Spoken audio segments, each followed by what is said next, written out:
Hello YouTube, welcome to the second set of combo oath matches from the last stream. If you're interested in watching the previous matches or listening to the deck tech, make sure you check out the playlist.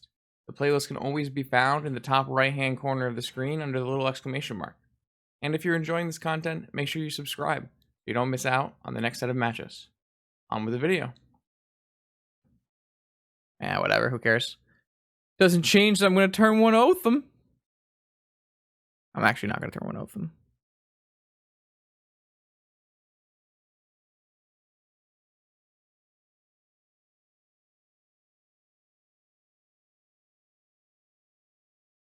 How long did it take? How long is our uptime right now? 3 hours for 5 matches? It's pretty good. I like that. So, yeah, I like that. Let's do, what time is it right now? 6 o'clock? Yeah, let's see if we can get 20 matches done. Or 10 matches done today. I mean, I'm also playing a fairly fast deck, I would say. Oh, there's a prelim as well. For anyone who wants to play in that. I'm not super interested in playing a prelim right now, but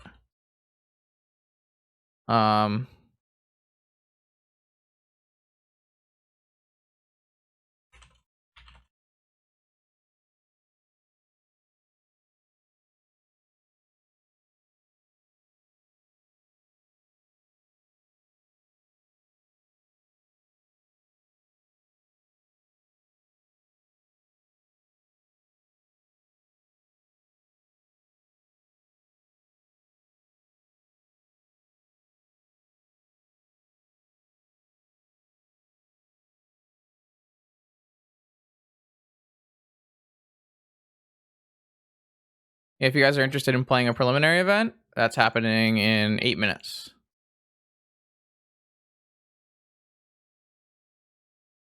I won't be playing the prelim. I don't really have any interest in playing a prelim right now. All right, mulligan. My hand's pretty bad. Chat, if you all bet on the same side, even if you win, you don't get anything. Some people gotta bet the other way. And seeing my opening hand, it's already a mulligan. You think I would have a poor chance of winning? Come on now. I know. I appreciate the support though. Jeez. All right, it's our best hand yet. So.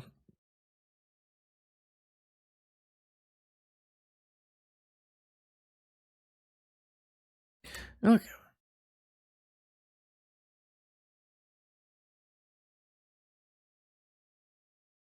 I mean, that's not true, Log. We've won 3 of the 5 matches. All right, well, that has to be forced, unfortunately. That is also our ponder. So we how about a land? Land? Oh yeah, 3 of a kind. God bless. Might we need to refresh or something, Slasher? Oh man, we're very unlucky.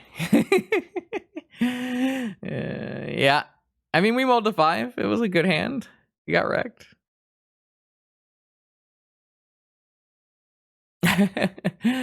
Oh, Ravager Shops again. This is our 4th Ravager Shops opponent, right? Okay. All right, that's not a sphere. All right, we can still... It's just... Oh, fetch land. Fetch land. Forbidden Orchard. Fetch land. Forbidden Orchard. Fetch land. Forbidden Orchard. No, not that one. Not that one.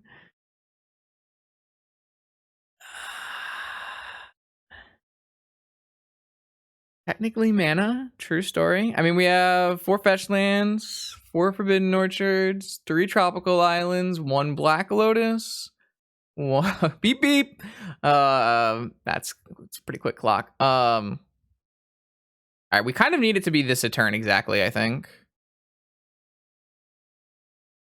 Okay. It's alive. We're alive. This thing costs 2 to stand.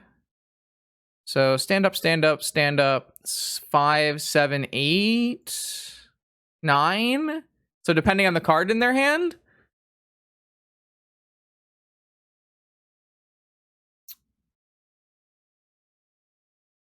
Stand up. So now if they have cruiser, stand up crew. That would kill me. Looks like it's not going to be that. Looks like it's going to be... Oh, of course they have that. Shit, they can just kill off all their creatures. Wait. They screwed up, though. They needed to pump that twice. I guess they can just Ravager onto the Ballista. That would work. Yeah, I think we lose this game now. That's really unfortunate.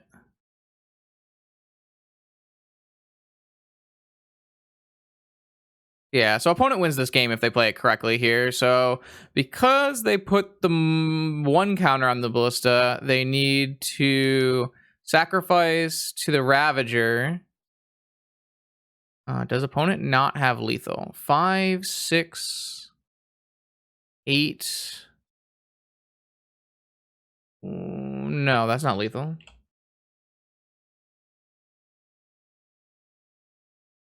So if they sack the Ravager onto the Ballista and then they shoot the Spirit and shoot me, then no Oath trigger, and then they can stand up their factories next turn and kill me, which is pretty cool, actually. The Walking Ballista was a good draw for sure. Interesting game, though, from my opponent's side, I guess.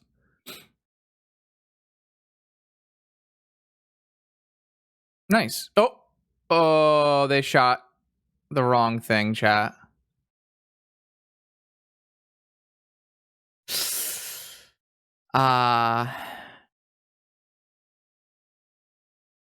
Well, we live another game. I did one of those too.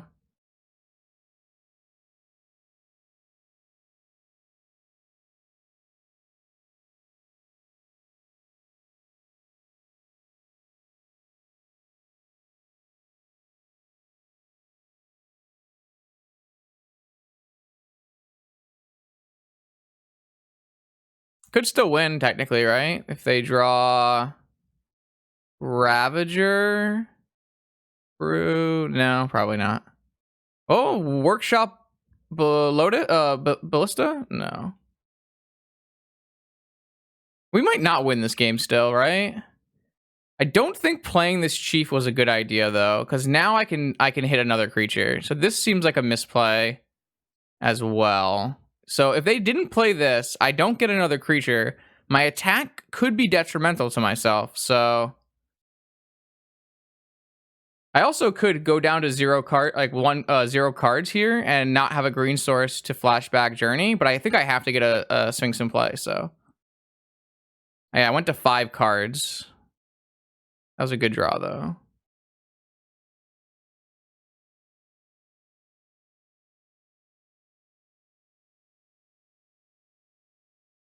Yeah, I think I still have to do it, though, Log.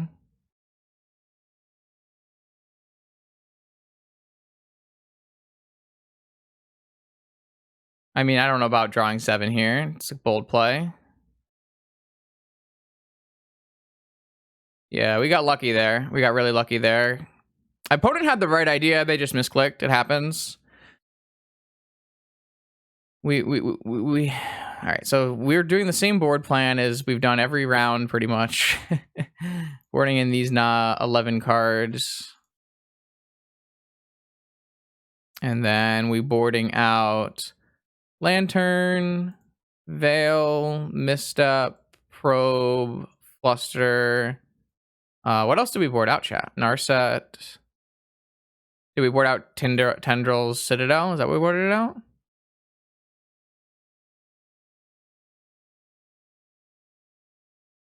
Can't remember. Probably fine, though.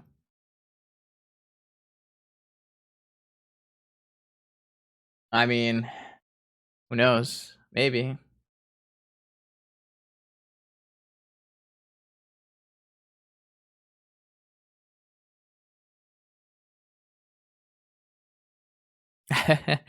Jesus Christ. I know we ran some little bit cold early, but I feel like we're running more on the hot end of things right now, right? I mean, it's a fucking hand.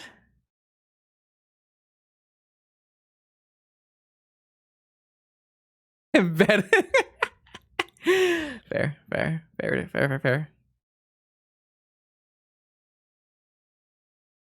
I don't know, chat. What do you think? Does the list look like reasonable? Kind of feels reasonable. Maybe less reasonable in a challenge meta compared to a ManaTraders meta. Though we've played against 0 Dredge today. I still don't know how that would go. I kind of want to play against Dredge just to figure it out. Opponent mulled to 4 here, which seems very bad for them, seeing as we have a broken-ass hand. Into a Workshop Trinisphere? If it was Trinisphere, we'd be fucked, chat. We would be fucked. We would straight up die.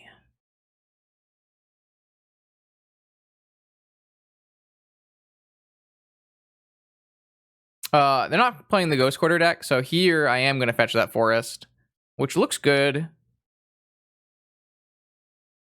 Though I will have to use my Black Lotus to cast Recall, but I think that's okay.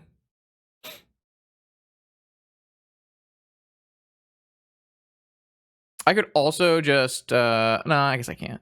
I was thinking about, like, claiming the sphere. And I could just cast Recall right now. Don't really need to do that, though. If they, like, go to Lotus... If they go to Revoke my Lotus, then I will. They're on Wasteland. Alright, Revoke my Lotus.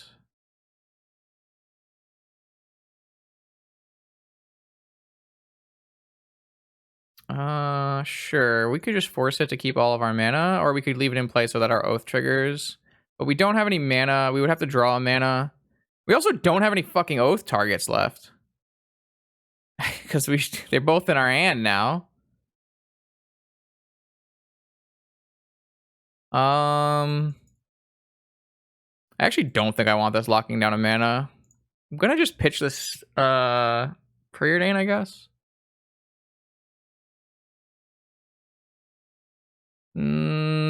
Yeah, I guess Sphinx is a better pitch, sure.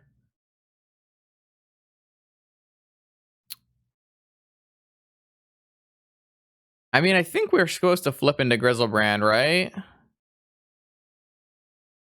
Now I want to just cast this Preordain while I have the option, I guess. I guess I could have... Yeah, those are bad. I mean, they're not bad. I just don't have black mana. I kind of want to just bottom them for more mana. All right, well. All right, so this is bad.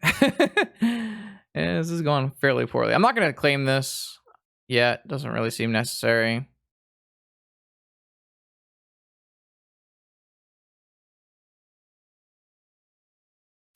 That's bad too. All right, maybe the deck's terrible. What am I talking about?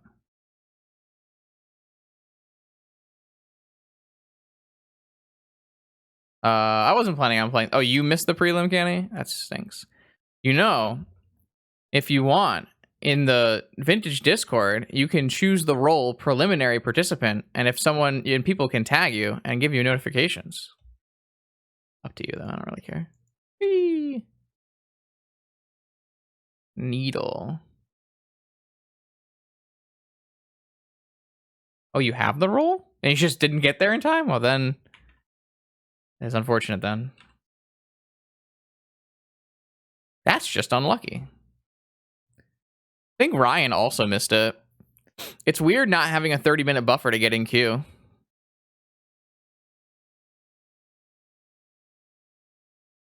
Maybe I was supposed to hit Wasteland.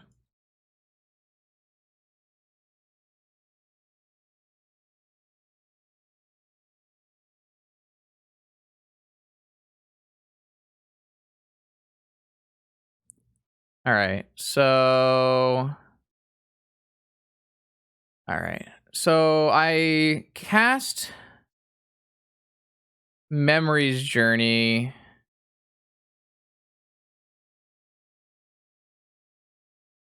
I guess I should just kill this sphere, right? Well, they could be holding a thing. Yeah, I guess I'll just cast Memory's Journey on my lands. Puts it in the graveyard. Oh, I should have waited till this got destroyed so I could put 3 lands back. Whatever. Fucked up. And now I can mill into Grizzlebrand and still get 3 turns. Is 3 turns enough?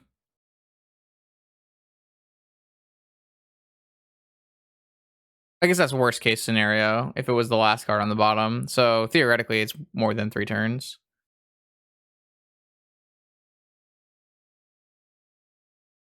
What is their last card?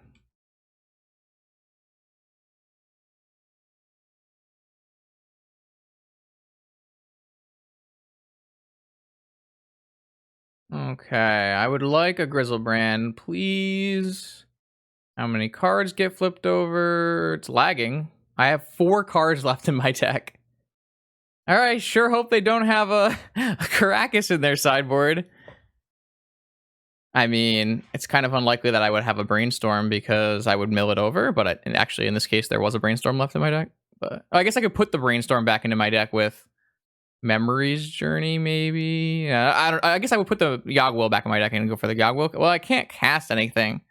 I don't know. I feel like there's some kind of way I die there, but we'll take it. GG's. They already left.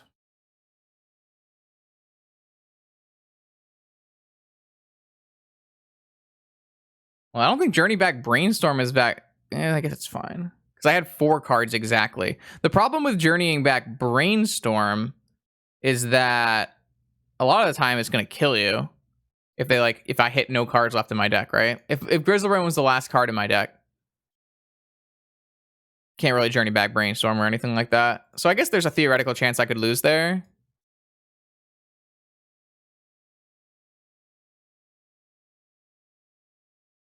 Uh, 69 again. Hey.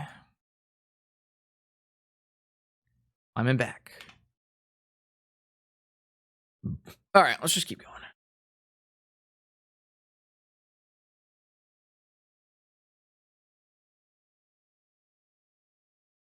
Maybe there'll be less matches now that a prelim is running, though. How many players were in the prelim?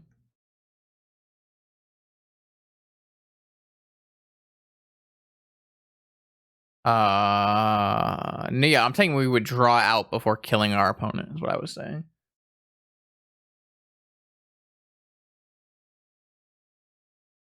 But I guess 3 turns with Grizzlebrand is almost always going to be good enough, so maybe it's fine. I guess depends. I could have, like, Nature's Claimed them a bunch. Kind of weird, but yeah.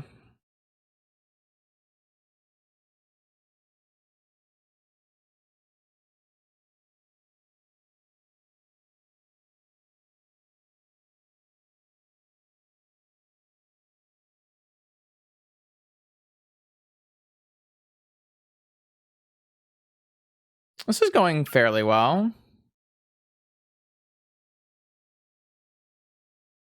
I shouldn't have said that, right? Now I'm screwed. Justin, why? Why would you do that? Who we got? Who we got? I've never played versus this player, I don't think. New HJ. That's another cool part about this is, for the most part, I've played versus most people who have played Vintage before, like who play Vintage. So this is like getting me to play a bunch of matches versus a bunch of opponents that I've never played against, which I think is fun.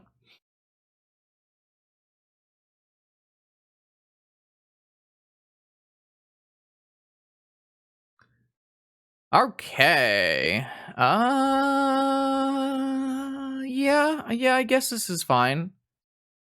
It's a little sus. It's a little sus. Man, no one cares about your predictions anymore, Log. Sorry. Yo, Lackey, party of 52. You may be seated in my chat room. Welcome. We're playing ManaTraders matches. We've already qualified, but we're seeing if we can't get on the top of that leaderboard. We have a pretty cool combo oath list that we're playing today. Well, that's not the combo oath list. Combo oath list. Yeah, this is the combo oath list. Just show chat what we're doing. You can find it in the chat with !deck. But we're playing like a pretty cool looking combo oath bug list. So You can find that deck in the chat. Take a quick picture. Either way, we're battling. It's been an odd day. A lot of weird things have been happening, but it's been fun. Another Shops player? It's our 5th Shops player. Oh, this is a Golos Shops, though. Not a Golos Shops. This is technically Golos Shops. This is the Combo Shops. That's pretty bad for us. This is not the hand I really want versus Shops. Not enough mana sources, but thankfully their hand doesn't look super strong, so we could go Ruby top, make 2 mana, preordain kind of thing. So obviously we can't spin our top, but it is a mana source for our Tolarian. That's not bad either. What we really want to find is a Forbidden Orchard or a fetch land on green.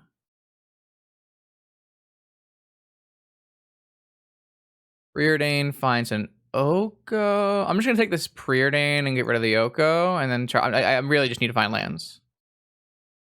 Jet, Oko, Tendrils. All right. Well, none of those are lands. Okay.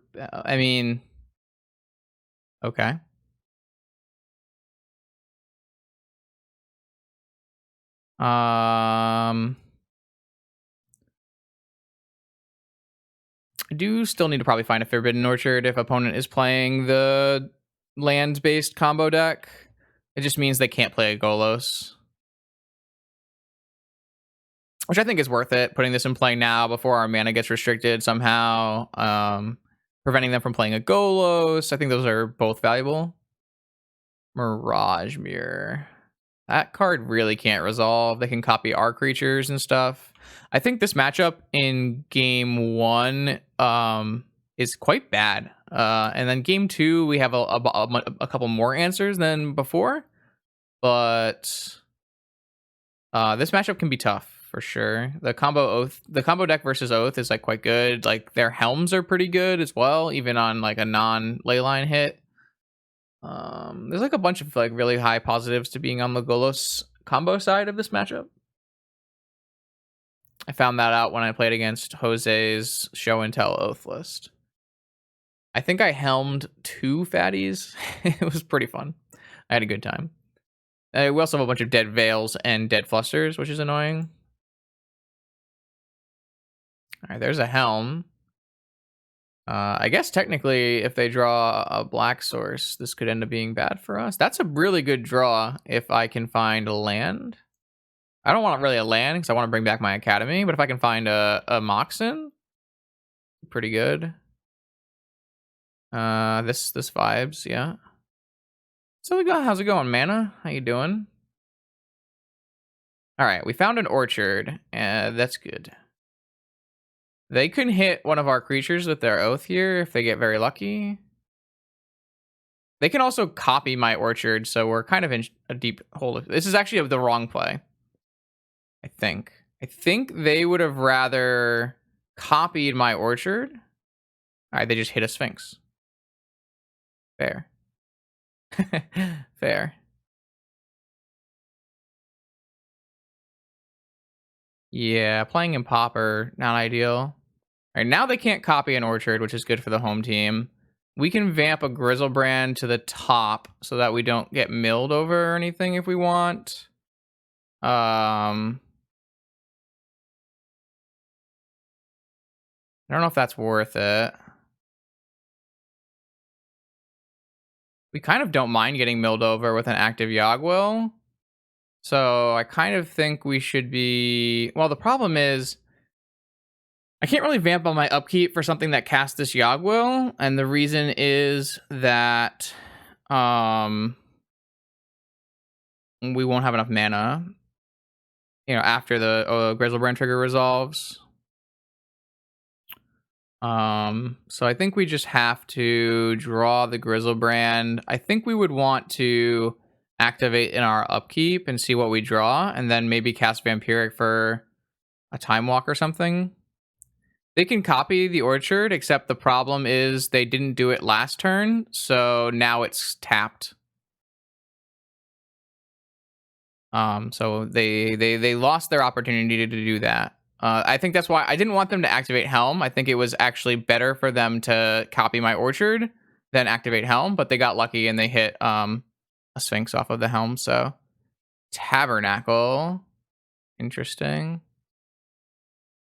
So, do I want to give them a creature? I guess there's no harm, though they'll just have to tap. They'll just get rid of it on their upkeep. But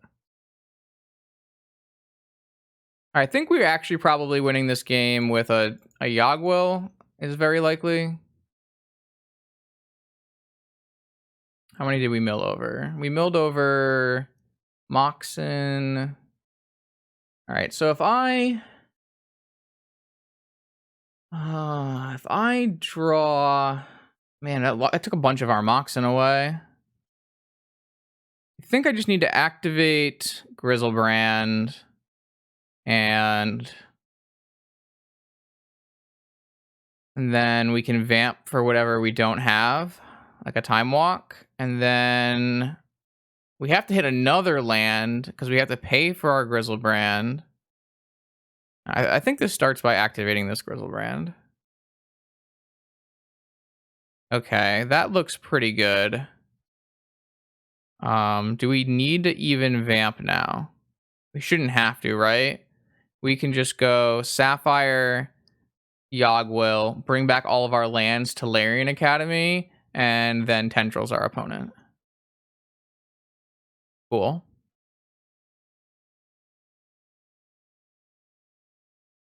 I like this deck. It gets my PO senses tingling and has a lot of free wins.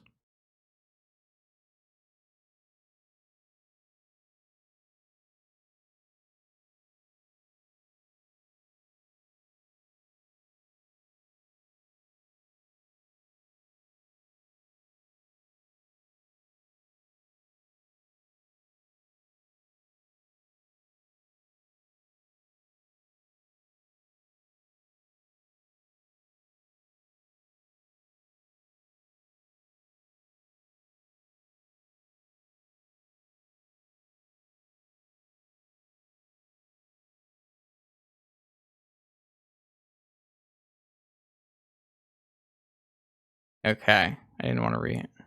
So I do think that opponent misplayed in that game. We should never be able to trigger Oath of Druids against their active Thespian stages.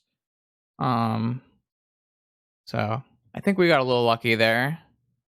It's not really a common interaction. It's something you have to learn by playing, but Show and Tell is like hella awkward versus their deck when they play different kind of enchantment, artifact, land combos. So I don't actually want to bring in Show and Tell. I'm just going to bring in Blazing Archon. And then how much of their deck does this kill? Probably enough that we want to bring it in. And then Needle is the best hate versus them. So definitely bring in Needle. I don't think I want Soul Guide, Veil, Fluster. I do want Misstep because they bring in a million cages and need maybe they actually, I mean, we have so much stuff. I don't think we actually need Misstep. Misstep, Probe, Narset are gonna go. Narset's not even that bad, but although actually we could just go with this thing again. Did we really like that though? Did we really like not having the ability to Tinker Citadel or Tendrils? I kind of don't like that. I kind of like to have this. Even though it's hard against a Sphere deck, I still think I want it in my deck. I think I want the option, you know? Oko's very good. What does that leave us with here though? Maybe the Dig goes. Very little blue cards left for Force, but it's probably fine. Jaspa asks, where's Pio? The reason that Pio is not around is because it has a hard time beating decks with Pyroblast and Fluster, and the most commonly played blue deck is Underworld Breach, which plays 3 to 4 Pyroblasts in the main, 2 to 3 Flusters in the main, and more in the board. Pio is a very one-dimensional deck that has a hard time dealing with high value interaction that costs like 1 mana, Flusterstorm and Pyroblast. So it's not a very strong deck against those. However, Bryant has been playing like an Underworld Breach PO hybrid But I don't know if like the POs are very good in that deck, or it's just the Breach and Tinker package that are carrying the POs. It's kind of hard to say without watching the videos, which I haven't done yet. So PO has just kind of been pushed out of the format by Breach and the subsequent Pyroblast decks. Like all the fair blue decks are playing 3 Pyroblast or 4 Pyroblast plus Flusterstorm, and the unfair blue decks are all playing 4 Force of Will, 4 Pyroblast, 3 Flusterstorm. You just don't want to be playing Paradoxical Outcome in your deck. Like this deck could actually use Paradoxical Outcome really well. It's Honorog used to play like a Bug Oath PO deck, but I just don't want to play Paradoxical Outcome in my deck. I think it's a liability that you don't really need, and I also think Mox Opal can be a pretty big liability as well. So this hand is quite good. This is not a turn 1 Archon though, Log, because this is only 1, 2 mana off this, 3 mana off this. We're 3 mana short of an Archon. If we find a Mana Crypt off of our first draw and there are no spheres, we can probably hardcast an Archon, but this is a little unfortunate, a sphere here, because we can't use our Academy. We have to use our Orchard, but it's not a huge deal. Just giving them 1 creature right away, especially when we're going to be able to deploy this much mana. It costs 9, yeah. I mean, it's a really powerful effect. Oko is going to be really good here as well, so.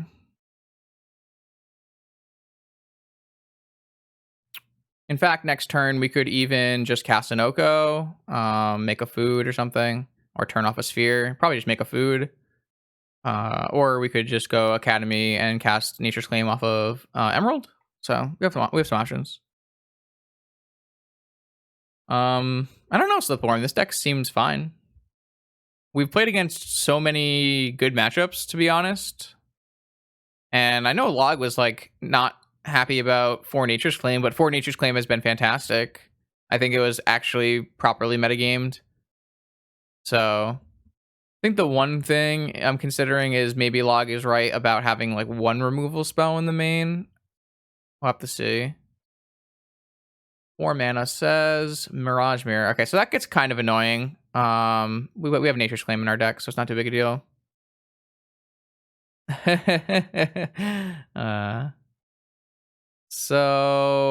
Okay, interesting. So we play Tolarian Academy and play Oko. That kind of seems like the best line, right, chat? The worst case scenario is they attack with 3 spirits at Oko, which only puts it down to 2. They would do that by Mirage Mirroring a spirit. We could, of course, just Nature's Claim a sphere. I don't really think there's any reason to raise Nature's Claim right now. Yeah, I mean, Oath has its problems with inherent in Oath's deck building. That hasn't changed, right? But I don't know. I think there's some upsides for sure. Okay. I mean, I'm okay with that. Not a big deal. Yeah. I mean, Oath of Druids is definitely a boomer card. There's no doubt about it. And it has some problems keeping up with 2020 vintage. I don't disagree. But yeah. I don't know. It's fun to play around with. I think it has some interesting applications in the current metagame. Slip. We're just talking about how Pyroblast and Flusterstorm are kind of dictating what blue decks can do. Like that's another reason like Breach is pretty good is because Breach combo doesn't really care that much about Pyroblast. It does a little bit, but not to the extent that a card like PO would. So having a green enchantment that can neither be Pyroblast nor Flusterstormed is pretty powerful. Especially when you play a deck with like some Veil of Summers in it. I mean, we haven't played against a single Breach player tonight, so maybe that's not a big deal in the ManaTraders metagame, but in the Challenge metagame, lots of Breach.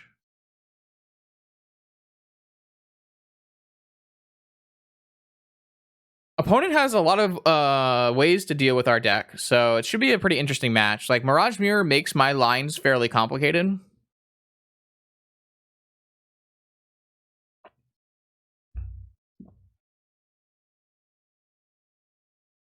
I mean, the problem with Oath of Druids, like a Thassa's Oracle combo or an Underworld Breach combo, is that it makes your deck susceptible to graveyard hate, and you don't want your deck to be susceptible to graveyard hate. So I think the nice part about the Yawgmoth's Will combo in this deck is opponents are fairly unlikely to bring in Graveyard Hate against my deck. It's not very good, right? Like I'm playing Sphinx and I'm playing Grizzlebrand. Like you don't really want to bring in Graveyard Hate versus me. So it makes my graveyard combo better, right? You want to have different game plans that don't have overlapping hate.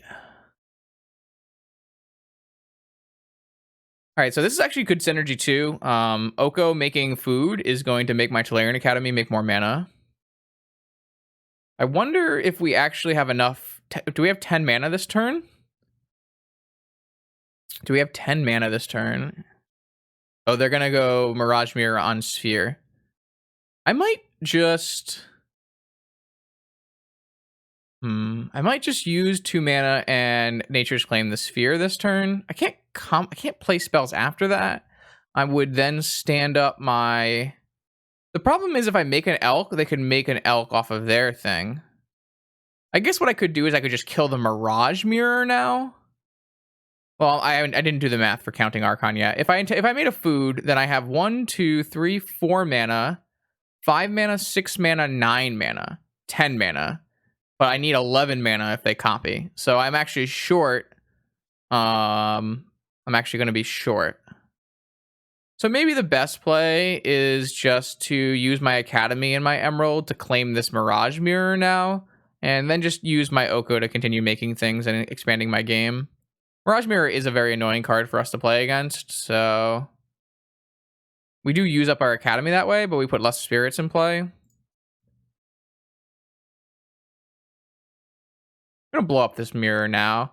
Mirror is annoying to play against with Nature's Claim too, because if you have open mana, you can then target like a land, and then my Nature's Claim will get fizzled. So there's like a bunch of problems with that. That's not terrible. I think I would rather just make another food rather than make a 3/3. That's going to make me an additional mana next turn. My Oko's really in no chance of dying, and I can just hard cast this Archon, which is dope, by the way. I guess you're right. There's kind of not a reason to claim an upkeep if I'm going to use my Academy mana. That's a good point, King. That's a good point. That's a very good point, King.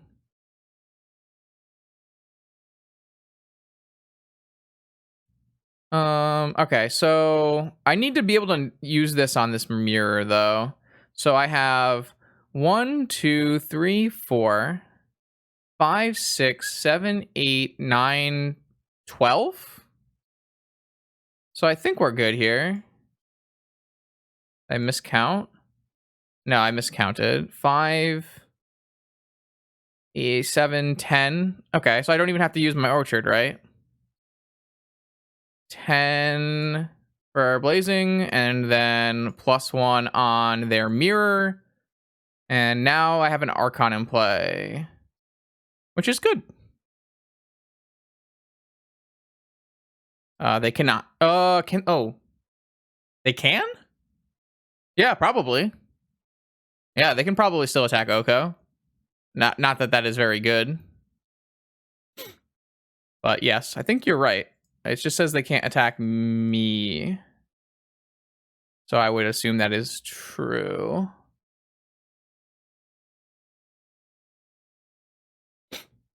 I like Blazing Archon a lot in Oath sideboards. There's a lot of decks in Vintage that this is very good against. Things that come to mind are like Dredge.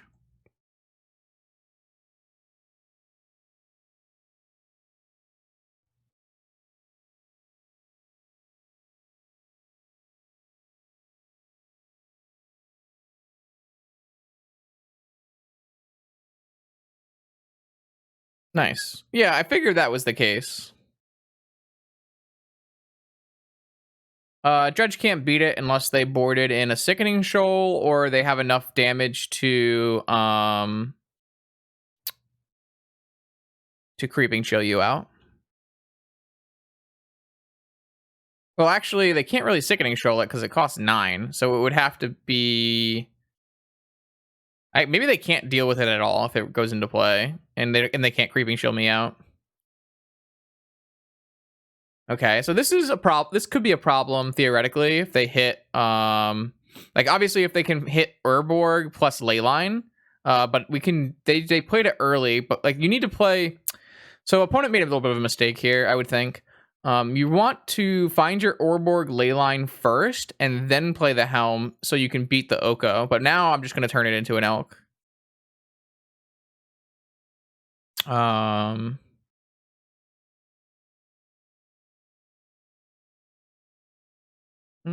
guess the top is reasonable.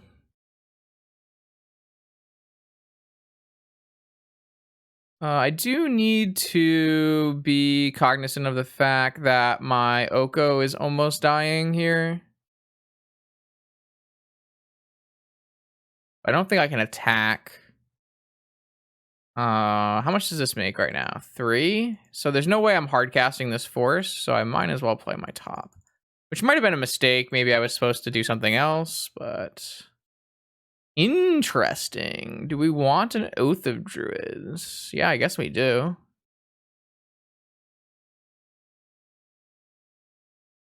I can't play the Oath this turn, but... Well, I technically can play the Oath this turn. I would just lose my Oko, which I'm not willing to do.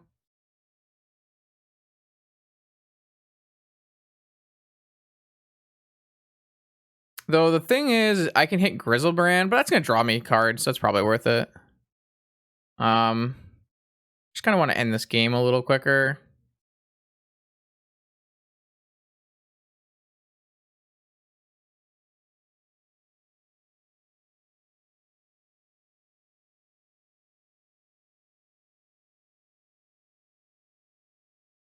Maybe I'm supposed to... No, I can't really cast the Citadel. I could always, like, Citadel combo by turning off Sphere, but I don't have another black mana at the moment, so... This might get them Orborg, maybe. Or maybe it gets them... Oh, it gets them Dark Depths, but that just means I can't attack through it, and then I would eventually turn it off with Oko. I could have drawn... There actually were no blue cards on top, right? It was Oath, Petal, Bolus, Citadel. I wonder if this gets them anywhere. I mean, maybe they just get a Strip Mine to kill my Tolarian Academy or something.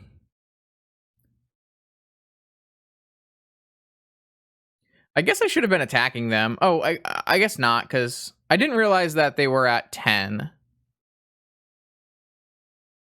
That was not something that I realized. I guess they weren't. They just went from 14 to 10. Okay, then my play still makes sense. I don't want this Oko to die. It really helps. Oh, thanks, Slime. Appreciate that. Yeah, I just went with the basics of basics from Twitch's recommended list, Chillist. I just wanted you guys to be able to bet channel points. That's all I wanted. I just wanted gambling. I just wanted some gambling, all right? All right, so they got Wasteland for Academy, which I don't think is an unreasonable choice. Though they can actually Caracas back their Golos if they want to, which is interesting. I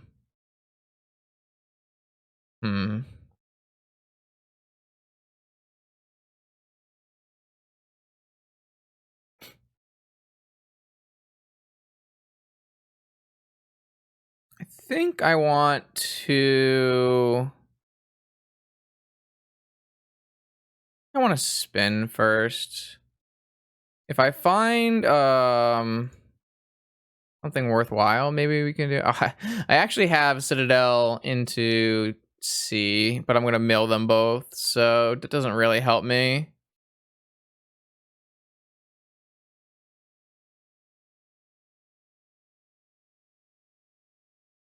Play this. I think what I want to do is...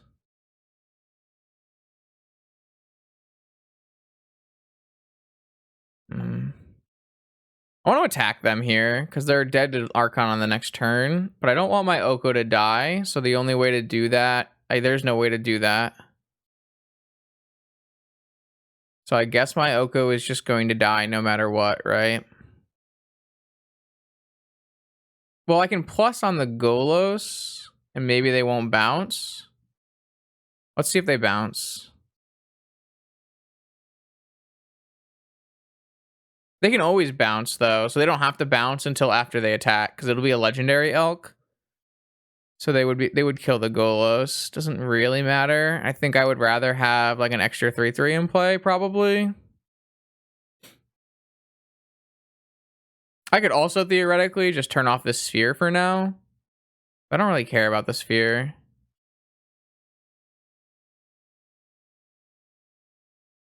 Yeah. Was there a blue card on our top 3? I guess I can look now. Elka food and don't attack. I definitely want to attack. There's no way. Oh, they can make a 20/20 next turn. I can't attack actually. Because if I attack, they kill my Oko, they bounce their Golos, they replay Golos, they make a 20/20. Now they won't have enough mana to do that. And this costs life. And then we would still oath into another target. Though I can't flip into a thing because I actually just made a food now, unless I block.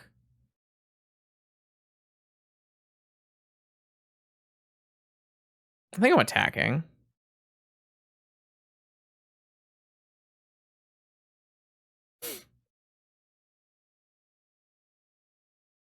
It's a little unfortunate that I don't have a blue card in my top 4 now. It's been 4 cards now. So the problem here is I think I have to block this Golos, even though I think I just lose this food. Well, I actually have Forbidden Orchards. I probably don't give a shit. I can always hit an oath. I don't know why I'm thinking about that. So one of our oath hits is basically non-functional against Caracas, which is a problem, but I guess we would draw 7 cards, so pretty fine. I mean, opponent has to kill Oko and put a 20/20 in play this turn. They have to do both. So that kind of feels pretty challenging, right? Oh, no. Golos also costs 6 mana. Yeah, they can't do that. There's probably no way. I mean, they just get a 20/20 off of Golos and then they use their Thespian stage. So they have to have like a bunch of other... Like, if they draw like a workshop, right? And then workshop off of this, and... Oh, they just bounce the Golos to their hand to save mana to make a 20/20. But saving mana to make a 20/20 does not work because I have an Oko. Unless they go for an Urborg Kill Me line. But that costs 1 million mana because they have a sphere. That would cost 11 mana. If they had like an Urborg into a Leyline Helm activate, that costs so much mana. Oh, someone messaged me. Oh.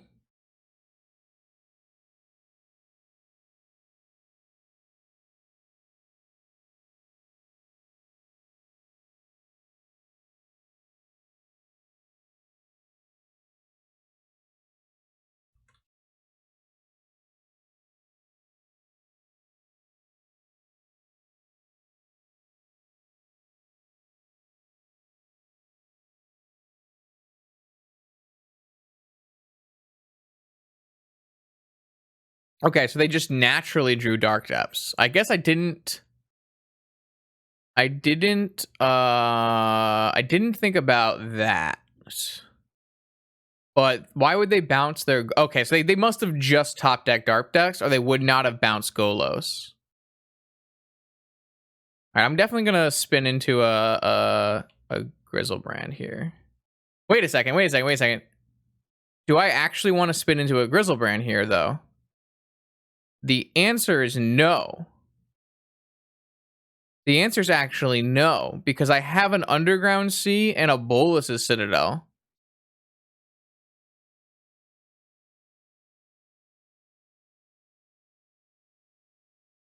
I don't actually want a Grizzlebrand because I have lethal. As long as they don't wasteland my Tolarian, I guess. Maybe they'll wasteland my Tolarian. Even if they wasteland my Tolarian, black, 1, 2, 3, activate on the sphere. Yeah, no. We actually are not. We actually are not gonna flip here. Oh, I didn't stack them in the right order though. Well, maybe they'll not wasteland me.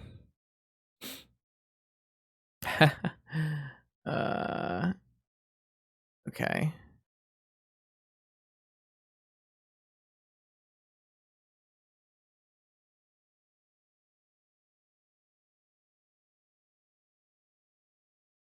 Oh, I should have done that. I lost the mana this way.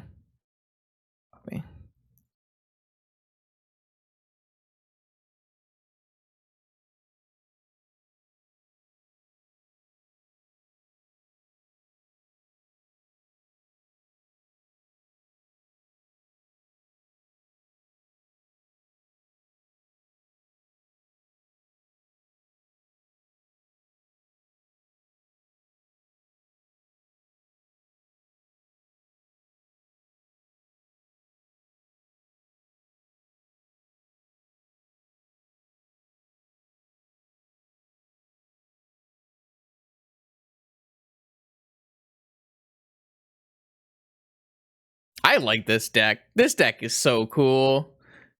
This deck is so cool, chat. I don't know, man. This deck is cool.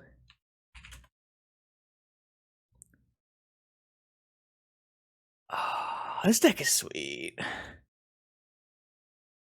It's like one of those mana drain trivia things.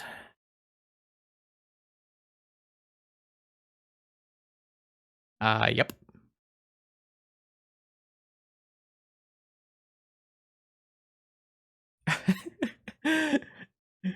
You gotta save those points, Matt. Uh-oh. You gotta use them to bet. You still have predictions going right now. Oath versus Dredge, chat. We haven't been able to play this matchup yet. However, we did get a hollow one into play, so if they don't have a Force of Will, we have an Oath of Druids. Okay, so here's a problem. Here's a problem. If we probe them,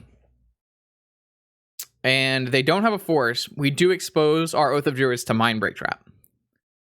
But if we don't probe them, we don't know if they have a Force, and we might have to like play around. You know, like we can get like a Flusterstorm for the next turn, but the next turn might be too late. So that's a little hard to say too. I think we have to probe here and open ourselves up into Mindbreak Trap. If they have no Forces and no Force of Vigors, I think we should just go with Oath of Druids. If they have a Force, I think we need to try to find another avenue. I don't know if that is like Mystical Tutor, or I don't know, something. Mystical Tutor Tinker, maybe? Something. So I think we're going to probe first. I don't think many lists have been playing Mindbreak Trap in the main, but it is something that Dredge has done in the past. So I think it's worth considering. Oh, they had Mental Misstep, Force, and Wasteland. Oath of Druids. Or Bazaar of Baghdad, everybody. Bazaar of Baghdad. They have no Dredgers, though. So we definitely don't want to play Oath on this turn. They are going to have to probably pitch some of their forces if they want to Dredge. But they don't really have to. They could just theoretically play the Wasteland, return the Bloodghast, return the Prize, the Amalgam, have a pretty fast clock. So we're in a little bit of trouble. I'm surprised they didn't misstep this probe, to be perfectly honest. Close. I think what I'm gonna do is cast Preordain. Maybe I'm supposed to cast Mystical Tutor. That way I play around Wasteland. So if I go for an end step Mystical Tutor and I just get... What do I get, though? There's nothing good to get, right? A Force, so that I can have Force plus Fluster backup. I'm just worried I'm going to get clocked if I do that. I might not have enough time. I want to get a Time Walk, but I don't have enough mana. I mean, I can get Time Walk, but I won't have enough mana. I'm hoping I don't die, I guess. Maybe I won't die.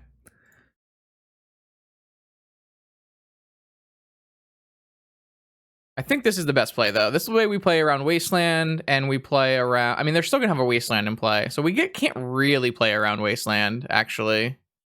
We might actually have to tutor for... Maybe we're not supposed to tutor at all. And then we can tutor for Time Walk on the next turn if we have time. Well, so we're taking 7 this turn. Maybe not. We taking maybe 7 this turn. And they're getting an Amalgam, and they're getting a Bloodghast. Oh, that was a bull. Okay, so they found a second Bloodghast? Wow. Okay, that's a problem. So now they're getting 2 Bloodghasts. Oh, they ate one of the Bloodghasts to do 3 damage now. Okay, I guess you could do that. All right, so I take 7 and I go to 11. And then they bring an amalgam and a blood gas. They probably don't bring this blood gas into play. Wouldn't they rather just eat it with the Icarid next turn? I guess not. Maybe not. So I take 7, go to 11, and then next turn they have 9. 3, 7, 8, 9. Sorry. If they just hit another creature, we were gonna lose horribly. Someone said if they don't dredge, we should be fine. It does not look like that is the case.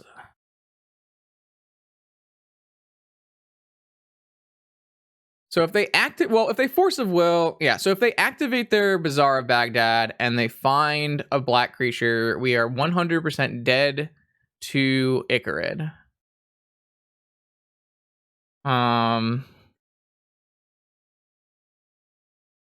We're also dead because we have to fetch twice.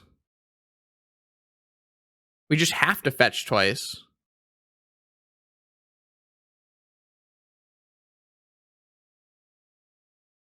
I guess we have to natural draw and hope we hit something good. Because we have to fetch twice, which puts us to 9, which puts us dead on board. Man, this is something that I experienced when I was playing Canister's deck, is that you don't really need to ever dredge sometimes. Sometimes you just play the the Hollow Vine style, where you put creatures in the yard and bring them back, and you don't even dredge. All right, we're gonna have to hope we draw. I would guess Lotus is what we need to draw. That way I can go Mystical for Time Walk. I don't know. Okay, now I don't actually have to crack both. Now I can crack... No, this costs 1 life too. Never mind. I don't think we have any outs. I think we're dead, right? It's not turn 1 log. They're a counterspell deck. I mean, if we had a Force of Will, it was good enough. Like, if we had a Force of Will, it's fine. So it's just like any other deck. If we had a Doomsday on turn 1, they would have beat that too. So, like, I don't know what... Like, it doesn't... What you're saying doesn't actually mean anything. They would have beat a Doomsday on turn 1. They would have beat a PO on turn 1. They would have beat literally anything that didn't have Force of Will backup. I think I just have to blind draw off of Preordain here and try to find a Time Walk.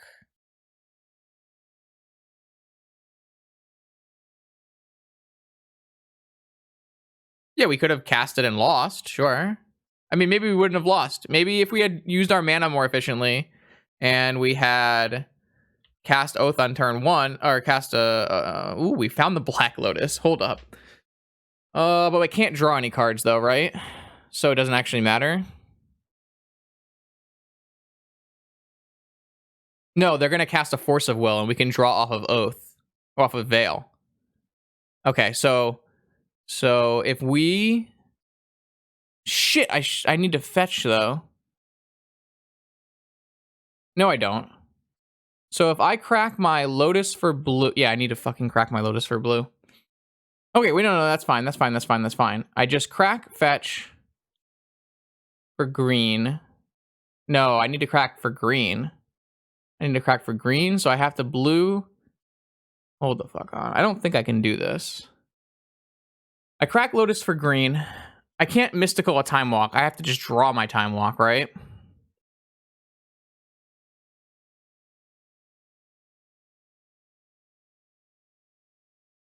They Oath.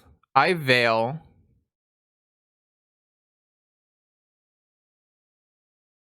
But I can't Mystical. Yeah, I don't think there's any way I can put the Time Walk on top of my deck. I just have to naturally draw it, right?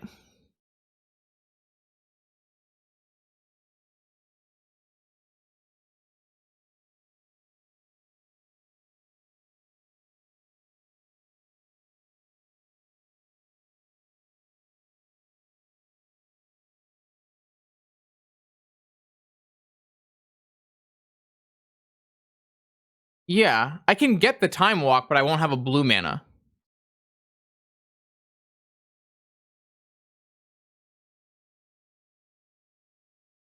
Because this is all of my green, this is my blue. So if I Mystical for Time Walk, then I don't have a blue mana to use. We can fetch. Oh, you're saying just don't...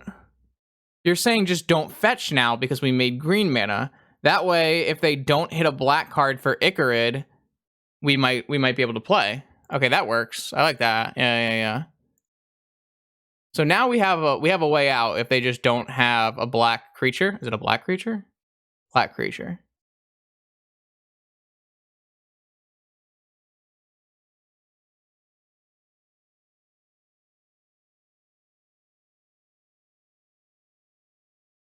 Okay, didn't draw Time Walk. Though, are any of the creatures we can hit actually good enough? I don't know if that's actually gonna be good enough, right? Maybe. I don't know. Maybe we just showed them that we were Oath for no reason. Well, yeah, I guess, no, we can't fetch for a Mystical either. Because we're gonna go to... Oh, man. Alright, so they need to activate this and not hit a creature. Like a black creature. And then we get a turn. They just didn't do it? Alright, we got a turn. Sweet. Okay. That was weird. Why didn't they... What?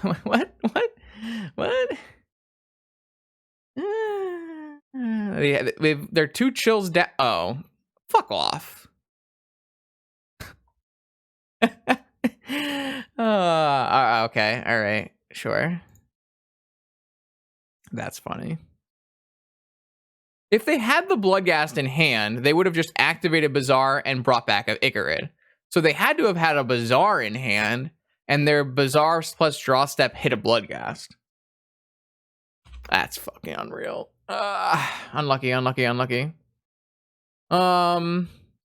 mean, I think we still have to draw, like, creature into Time Walk anyways, so... Like, if this didn't happen, I think we would still have had to draw a creature into Time Walk. Kind of interested to see, though.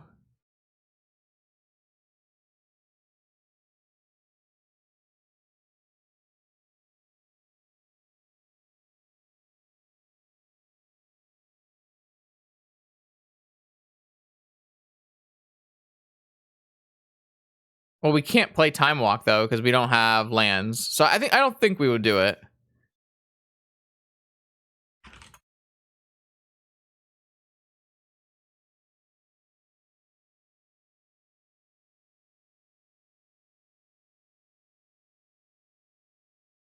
Yeah, it's going all right, Potato. It's been pretty fun, honestly. Okay, so their last card was Bazaar.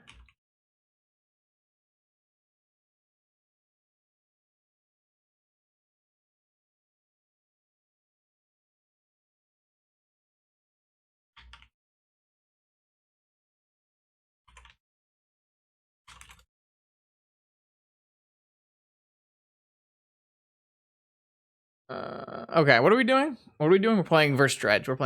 So we've got these cards coming in, along with Show and Tell Archon. Yeah, their last card was Bazaar. Probably some number of Nature's Claims, maybe. What do we board here, chap?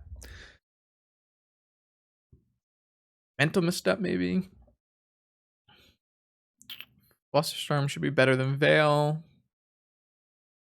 I don't even know if we really need that. I kind of like hate Force of Will in this matchup. Does anybody else think that's insane? I don't know. Cut Tendrils. Yeah, I guess we don't want to ever hit Grizzlebrand. That's probably fair. I'm not sure about cutting Tendrils. I guess it's fine. I mean, that's got to be worse than like Oko. It's got to be better than Oko, right? Having a Tendrils in my deck. What if we just play Flusterstorm as our counter suite? I just actually hate Force of Will in this matchup. Yeah, I'm aware, but like that turn, I didn't have it, but I'm on the play, so I should be more likely to have Flusterstorm up.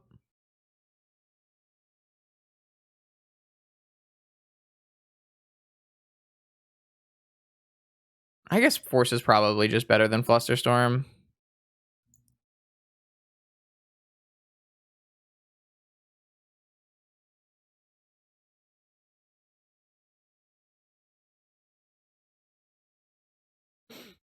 Narset is fine on the play, I think. That's about it. Yeah, maybe I do. Oh, I think this is a mulligan. I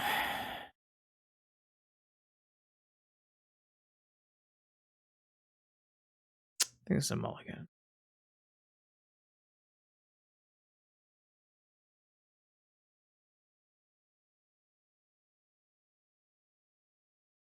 Yeah, I guess this is a keep.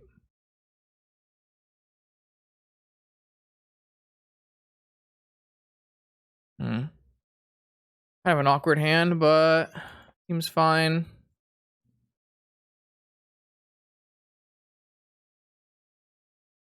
Kind of good that we have a Force instead of a Fluster here. I guess it would do pretty much the same thing, so maybe not. If I didn't have a Force, I would have had a Fluster, and I would have been able to put the Sphinx away. So I guess his Fluster would have been better here. I don't know. I think Force is just kind of bad. Maybe not, though. We are a combo deck, so maybe it's better to help push us through for less mana. Opponent kept a 5-er. It is a little unfortunate to not get value off of our first half of Lantern, but I think it's definitely correct to play Lantern.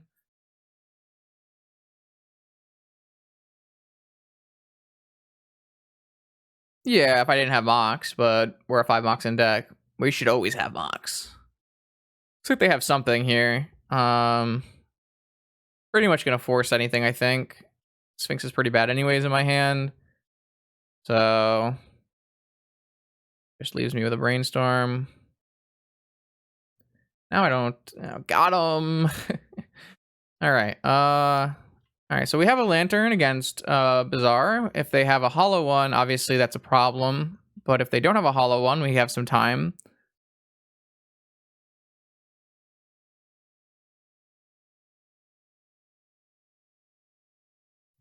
Are we end of turn brainstorming? Probably. Just get one card deeper, use our mana more efficiently. Bloodghast, Imp, Narcomoeba.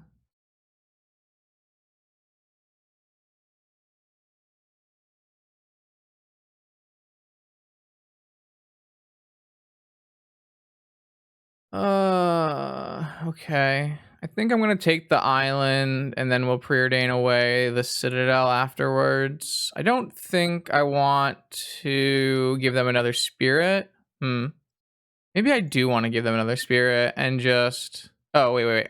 I get both. This is a brainstorm, not a. I don't know what I thought this was, but it's a brainstorm, so we're gonna be okay. Yeah, we'll just take the island and then we'll preordain away the Citadel and hopefully find something of value.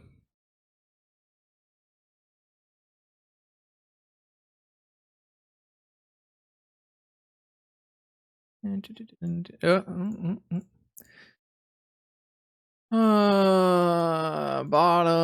All right, how about an Oath?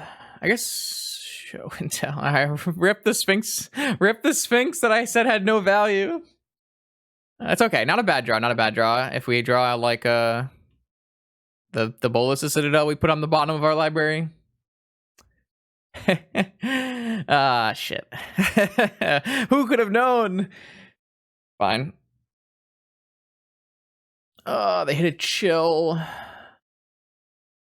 I'm not willing to hit Lantern off of one chill, so they missed on a Dredger, so they're pitching every card but one here.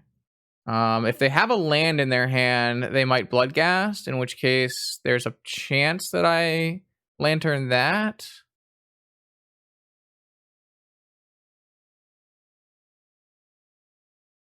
Okay. All right, nothing. I'm gonna hold this Lantern for longer then, until there's like a good trigger to hit on. They have 2 cards in hand. Verdant does nothing.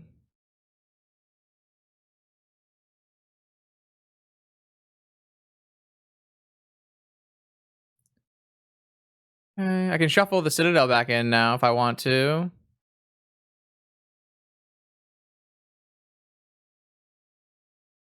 All right, if you want to activate in your upkeep, I'm okay with that. Chose not to. Are we dredging off our imp?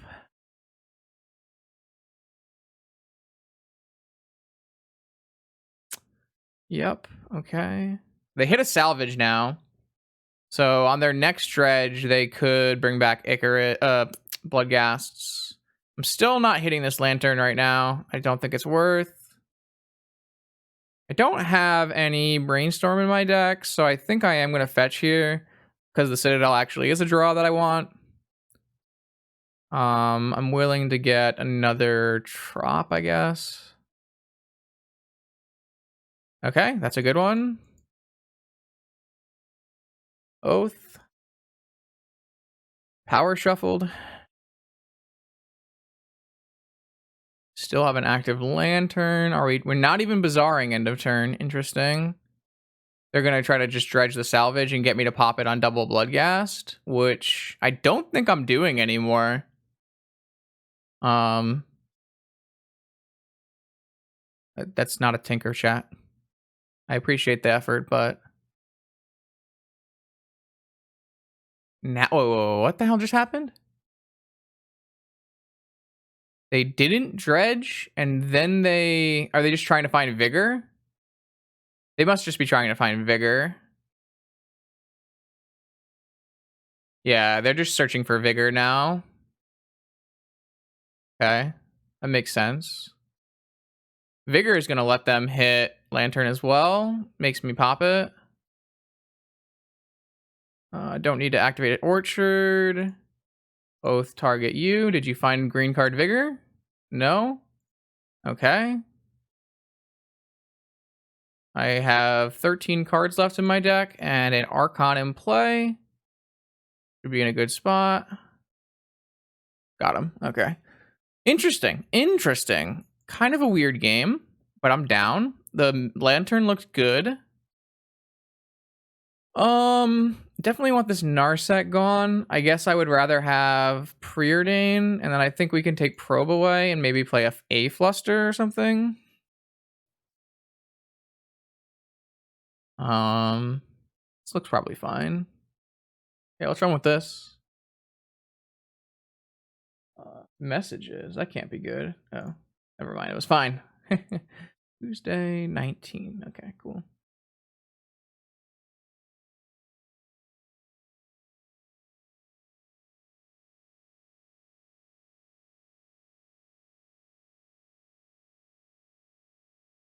All right, what do we got, chat? We've got a classic. Let's mulligan.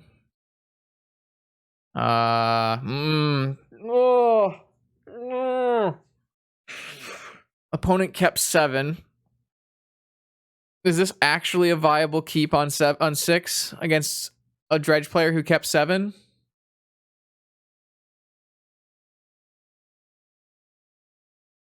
I guess it is if I draw a blue card. I'm pretty sure I'm not allowed to mulligan this, so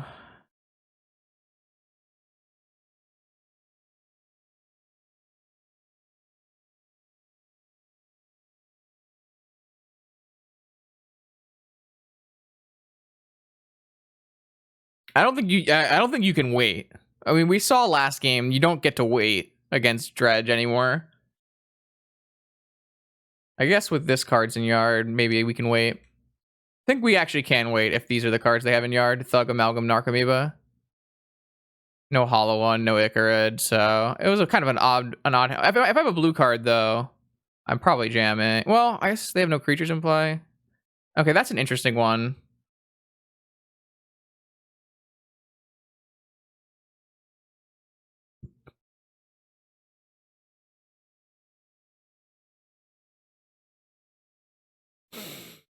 Hello?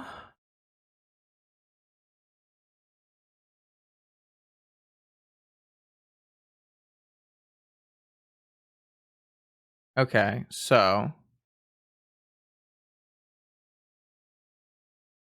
let's order it Ancestral Force Oath, and that way I can play Underground Sea, tap top, and go for an Ancestral on their end step. Or just not and go for an Ancestral on my turn. But I don't want to play into Negation, but I have to play into Negation for Oath anyways. Don't want to play into Mindbreak Trap. I think it makes sense to put the Ancestral on the top, though. And I think what I'm going to do is I'm going to not play my Emerald, but I'm just going to play my Sea and pass. I mean, I could just go Emerald Oath here. I don't think that's good, though. I kind of think they should put a creature in play for me before I do that. And I don't want to, like, let them... I think they have a Vigor, the way they're stopping on my end step here, so... Yeah, they have a Vigor. Interesting. This is so good for me. So I just lose a crypt that I don't really care about, and then I can Ancestral on their upkeep. Or after they dredge.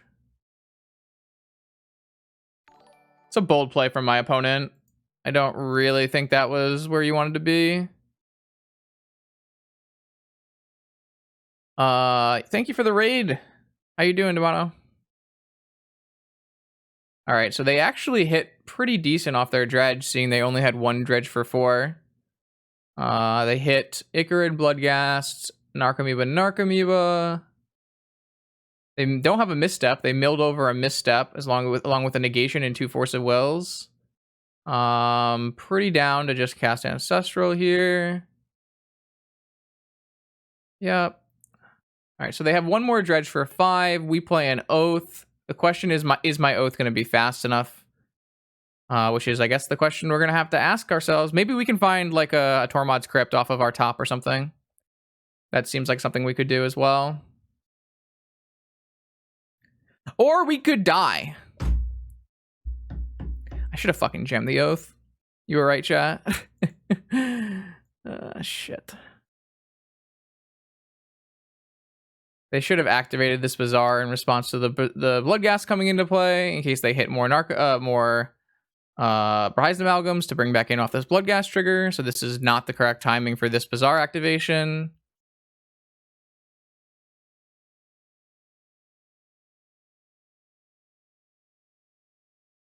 What events are you planning on playing in? All of them? Some of them? Showcase, PTQ, ManaTraders? Wow. They might have boarded out Chill. Interesting. That would be very good for us if they boarded out Chill. You're right. No, I could have forced the Force of Vigor Asphalt, and if they had no other play, which I don't think they had based on their discards, we would have gotten an Oath resolved, and then they could choose not to bring anything back, but that's just a win for us. So yeah, it would have been better if we had ended up forcing or ended up putting the Oath in, but kind of hard to say with them having just 2 of those. We don't really have options though here, because we can't really spin for a Tormod's Crypt. I have to just play Oath. I might blind spin for a Tormod's Crypt, like blind flip for a Tormod's Crypt. Let's think about this. They only have 2 Icarids coming into play, so that's 6 damage. 7, 8, 9, 10, 13. So they'd have to hit 3 chills. Or yeah, I guess we might be fine. We do kind of need to hit Blazing Archon over Grizzlebrand, but I think we're supposed to play top and just try to hit a Tormod's Crypt, because if we hit a Tormod's Crypt, I think we're like super likely to win. I will lose my top to my Oath of Druids, but I think that's fine. Because I either hit Blazing Archon or... Oh, I guess I don't hit Grizzlebrand. I only have Sphinx and Archon, so 50-50. If I hit Sphinx, will I still win? I'm not really sure. Not really sure. Well, I don't think that a Tormod's Crypt on my next turn is going to do anything, because they're going to have no cards left, so I might as well try to find it now. Woo! Wait, that was perfect! I hit the Sphinx that I didn't want to play. Yes. Fantastic. Well played, Justin. All right, so if they have chills in the deck, we can lose. But if they took chills out of the deck, we can win. Well, we still have Journey, so I think they took chills out, chat. They're 18 cards deep and we've seen 0 chills, or 18 cards left and we've seen 0 chill. I think they might have boarded chill out, which case we can probably win. I think we got it. Oh, they totally boarded. Never board out chill. Never board out chill. We learned this last stream. Canister Dredge, never board out chill. You need it.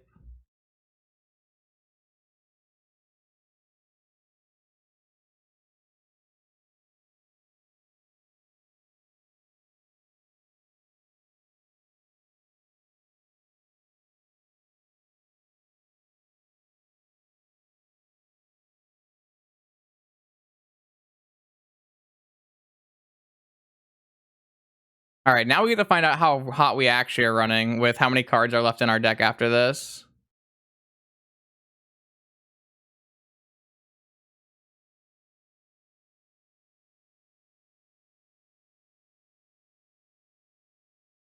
As long as it's more than 6 or more than 5 will be good. I guess it can be. We also get to hit the thing that puts cards back. So as long as it's more than like 3 or 2 or something, it just can't be the last card, I think.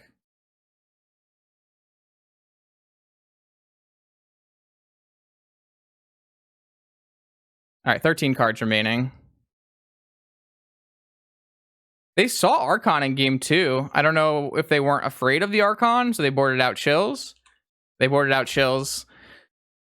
Oh, baby. Misplayed that Force of Vigor? Yeah, probably.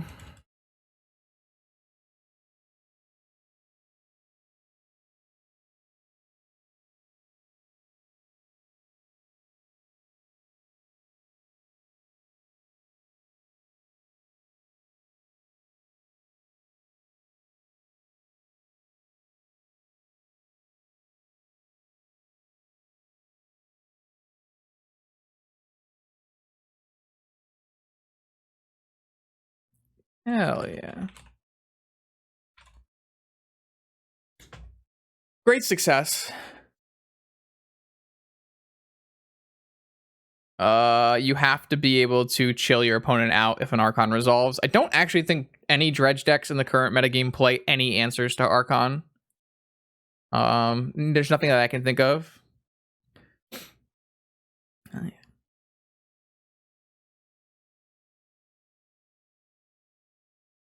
I'm pretty sure. Yeah, but do you have a 9 cost spell canister? Oh, you're saying 2 Sickening. Okay, so if you had 2 Sickening Shoals and 2 Stinkweed Imps in your hand, you need a Swamp for Snuff Out Neverwhere. Okay, another one. Another one? All right, Gandalf the Grey.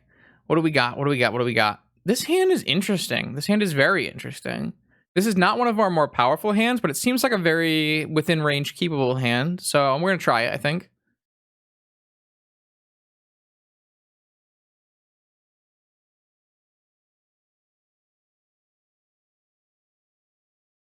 Yeah, I think this is in my keepable range.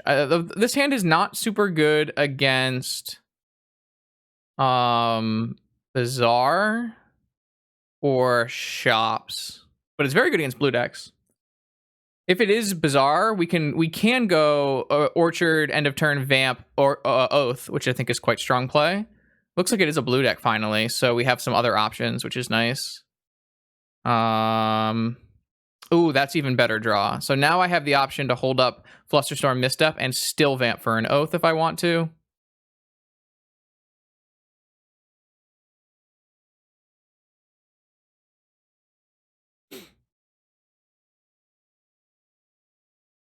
Ooh, okay, so this is our first actual match tonight versus a blue deck, which is fun.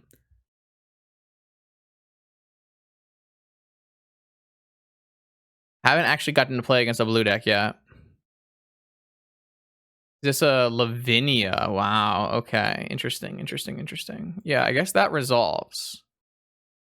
So now the question becomes, how do we feel about just trying to resolve an Oath of Druids with no Force of Will backup? Because we have a Flusterstorm, so theoretically what we could do is we could wait for 3 mana and play Oath with Flusterstorm backup. The problem with that is if they just don't play anything on their turn, they can always pay for Flusterstorm.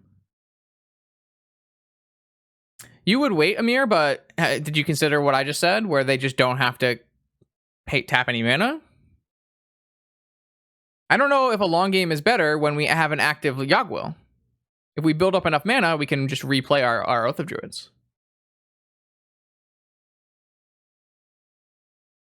I don't even have to use my Orchard, which is nice.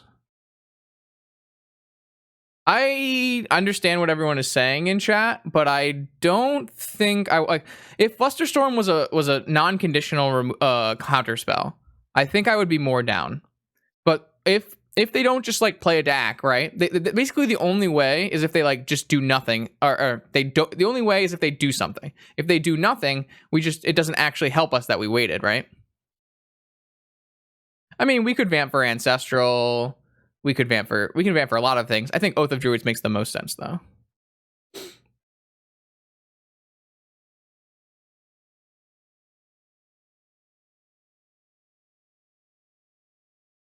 So this could get forced, and it's a reality that I'm willing to accept. Negation would be a huge blowout because then I can't Yogg-Will it back. They had Force and Dak Fade, and so maybe they would have played a Dak Fade, and we would have been able to Flusterstorm back up. Hard to say. I think I am okay with the line that I took, so it just didn't end up working out this time, but it could still be fine for the rest of this game. They have a Dreadhorde Arcanist, okay. I mean, it kind of seems like I would have gotten paid off by waiting and having the ability to Flusterstorm back up, but sure, another one. No, just kidding. Yeah, that's fine. We just got to build up in our mana base for this Yogg-Will. We just need to hit one more land drop after the Orchard. Actually, we don't need to hit one more. We actually just have to hit Yawgmoth's Will. Well, we kind of want to hit one more mana up if we want to have Flusterstorm back up. If we don't want to have Flusterstorm back up, we next turn, after Forbidden Orchard, we could go Yogg-Will, replay Misty, cast Oath of Druids.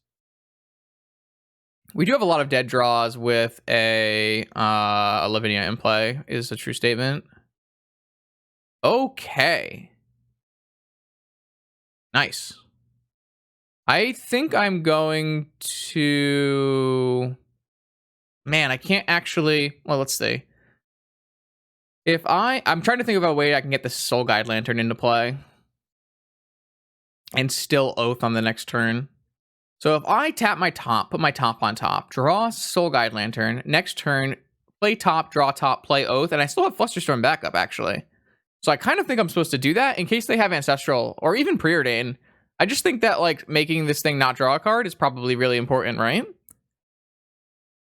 I kind of think I want to do that.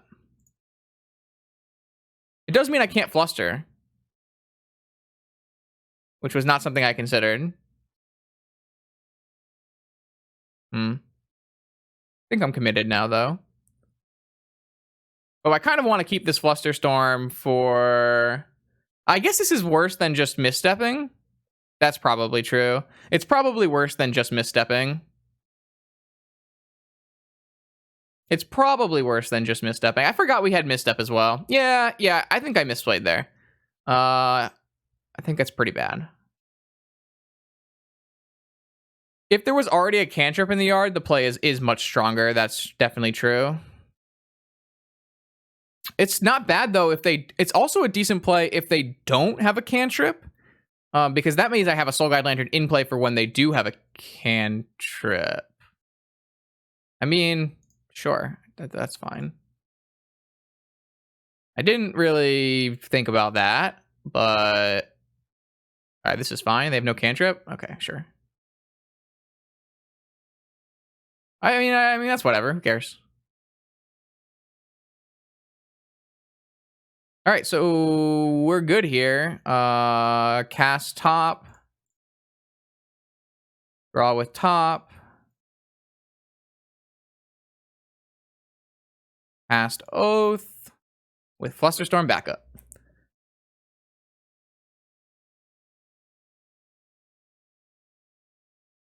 Worth noting, they can cast Swords to Plowshares on all of our targets, so we should not suspect that or think that all of our targets will live for a turn. We do have Mental Misstep. Yeah, we lost our top, which is bad. I agree. Not huge deal, I don't think, but not good for us, obviously. It is annoying that we don't have the Soul Guide Lantern, because then we can't double counter swords, but I think we'll be okay here. We do have Yagwil as well. That's something worth noting. Yeah. All right, I will flip over. Let's see what we hit. Memories Journey. We hit a Sphinx. Okay. We might go off this turn. Well, we can't go off through a Lavinia, chat. That's a problem. So no, we have no 1 mana removal in Oath. That would not make very much sense. We can still go Yagwil Ancestral. If we had hit a Time Walk, we could have gone Yagwil Time Walk. No Blast, no. This is I'm actually level 1 stream, so no blasts. So we could, what we could do is we could Yagwil and then play a land and play a Soul Guide Lantern, which is an interesting play.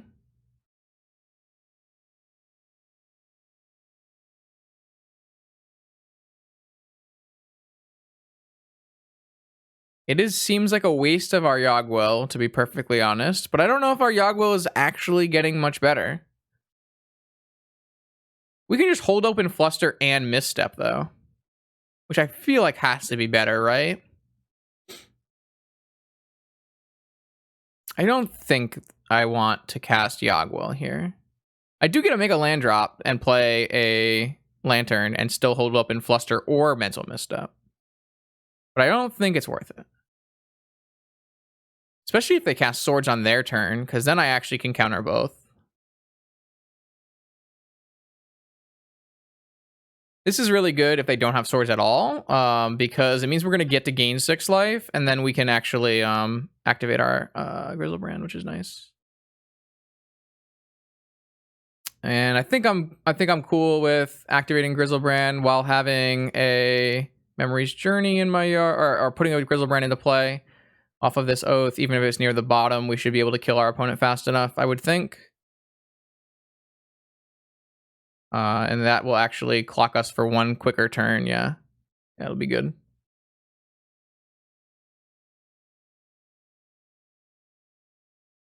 Maybe I was supposed to make a Spirit at the end step, so that if they Lightning Bolted their Dreadhorde Arcanist, I wouldn't have to make a Spirit again.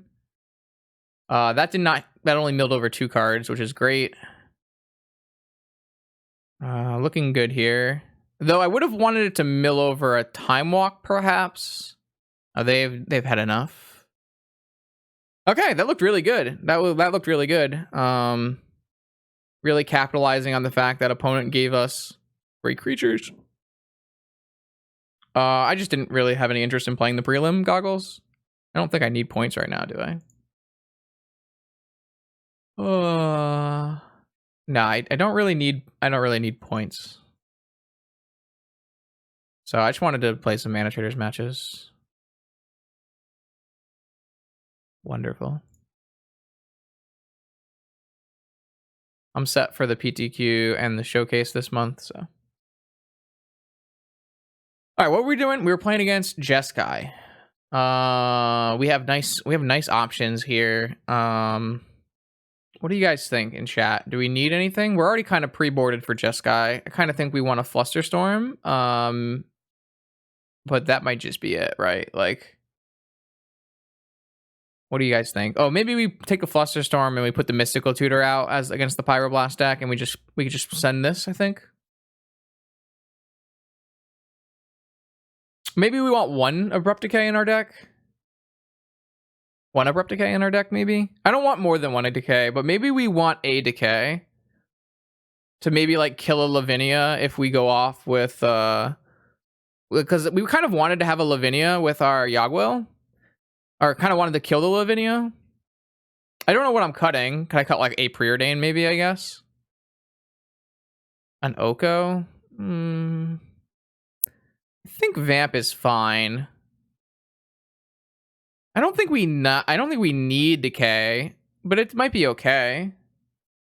Yeah, I think having an answer. I guess we have 2 Okos as answers, so maybe we just don't even need this.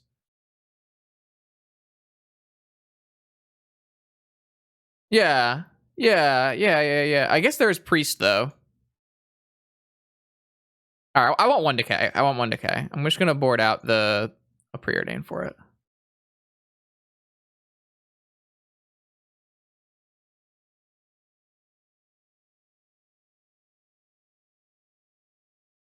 Man, Zoomer tweet went viral, huh? What do we got? Ooh, well, that's a mulligan if I've ever seen one.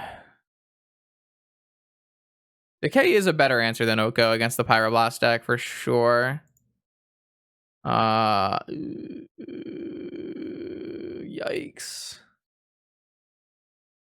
If I hit a land drop, I have possibly Veil of Summer, Oath of Druids turn 1. God, this might be the riskiest keep, but I'm pretty sure I'm keeping this one. Though we will die to a turn 1 Lavinia if we do this. Though I'm not sure I would keep Lavinia in if I was my opponent. Giving the Oath of Druids free triggers is not very good. Yeah, I don't know. I'm going to keep it. I think it's good enough. Obviously, it's a risky hand, but... Yeah, I'm aware of all of those cards. It's a powerful hand. It's so good if I hit a fetch land too. Like going Oath Veil is like they mold a 6. Okay.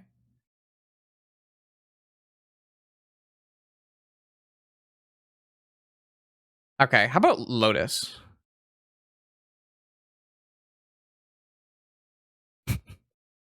I might. I can't really jam Oath because it's not going to do anything. I guess I'm just going to play Petal and pass. And then try to end step Vamp for a Lotus. It's kind of awkward though. If they then Flusterstorm or if they counter my Lotus. It doesn't do. The problem is Oath doesn't do anything. They can just not play creatures. Resolving it now doesn't mean I win, you know? I think I just don't play Ruby if I just play Petal and pass and give myself the option to Vamp.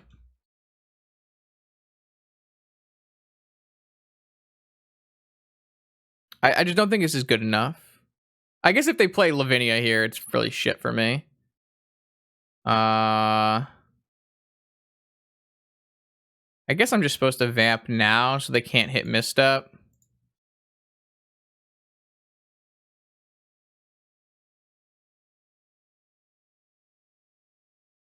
I mean, this is really greedy, but I think it's the way I want to play. I don't think they'll counter it. Vamp for Orchard? It's not bad.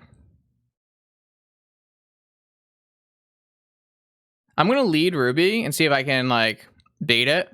They hit Force of Will. Okay. I think we're going to win, chat. I think we're going to win. I mean, if they force Lotus, then good on them. It's the correct play, and it will kill us, but they might just not. Oh, they just didn't. All right, easy game. All right, now I have Oath double. Well, I guess I can't even draw off Veil, so this doesn't actually do shit either. What am I thinking? I should have gotten Orchard. I'm bad. What can I say? All right, I guess we'll just resolve it then. We're going to get 2 cards out of their hand, I guess is the silver lining here. Yeah, it doesn't draw cards because of Narset, which I did forget about, but it does make it uncounterable. They probably think we vamped for an Orchard anyways, right? Maybe not. They just let it resolve. Maybe they just have a Wear Tear in their hand. Yeah, I think we fucked up. I think I was supposed to vamp for an Orchard and then just try to wait until I have a land. That was a really bad play on my part. They gushed at end of turn? That is not legal. Steve Menendy would not approve. Yeah, I misplayed. That was really bad, actually. Just like a really bad play. I should have gotten Orchard. No, Maneni would not approve of that gush. I don't think we're winning this game though. Opponent's gonna have 9 cards in their hand. Yeah, it was just a bad vamp play. I don't think the keep is bad. But the vamp was definitely bad. Now they have double force of will. And we have nothing. I guess if we do hit Orchard off the top here. Yeah, definitely. If we do hit Orchard here, we might have a good chance of winning this game. Soul Guide Lantern. Okay.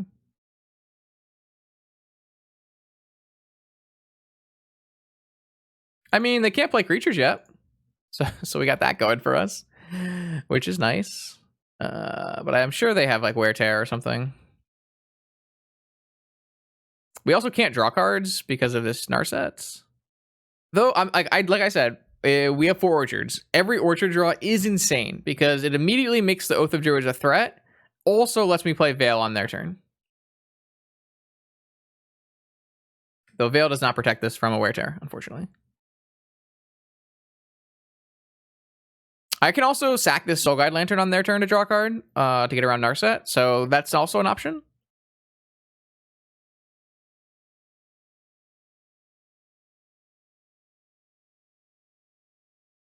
Might be. It's still winnable, but it's looking bad. Looking bad. Though they can't play any creatures, which is always fun. Forbidden Orchard. Mox Jet. I don't believe we should play Mox Jet because I don't want to get shattered or dacked. But I also don't want to get Lavinia. Oh, I do want them to Lavinia. I don't think they should have Shattering Spree in their deck anymore. So it's... Oh, I guess they have Wear Tear. I guess I'm not supposed to play this, I guess. I don't know. Kind of weird. Kind of weird.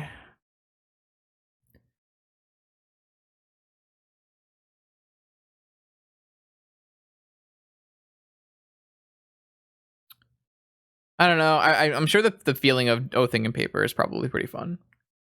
Okay, so we have an end of turn Wear Tear, in which case I got fucked by playing this. Oh boy. I played the... Oh no, just a crack fetch. Okay. Okay, they're still a little ways away from Dig Through Time or Cruise. I would rather crack this for a card than crack it for whatever. Though it would stop a Sanctuary at some point. I think I just want to find the land. So I'm just going to draw a card now. Nope. That's not the one. I need a Forbidden Orchard, please.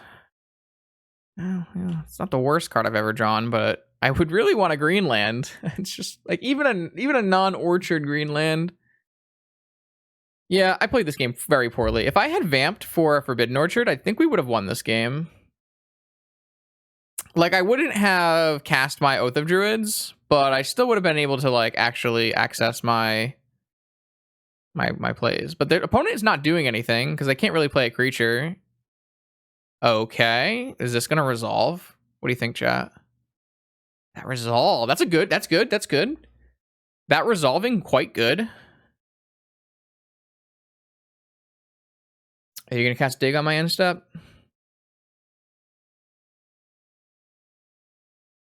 No. I think they probably have Wear Tears in their board if they're playing any reasonable Jeskai list, I would think. I wouldn't know. I won't know for sure, though. I don't look at Jeskai lists too closely.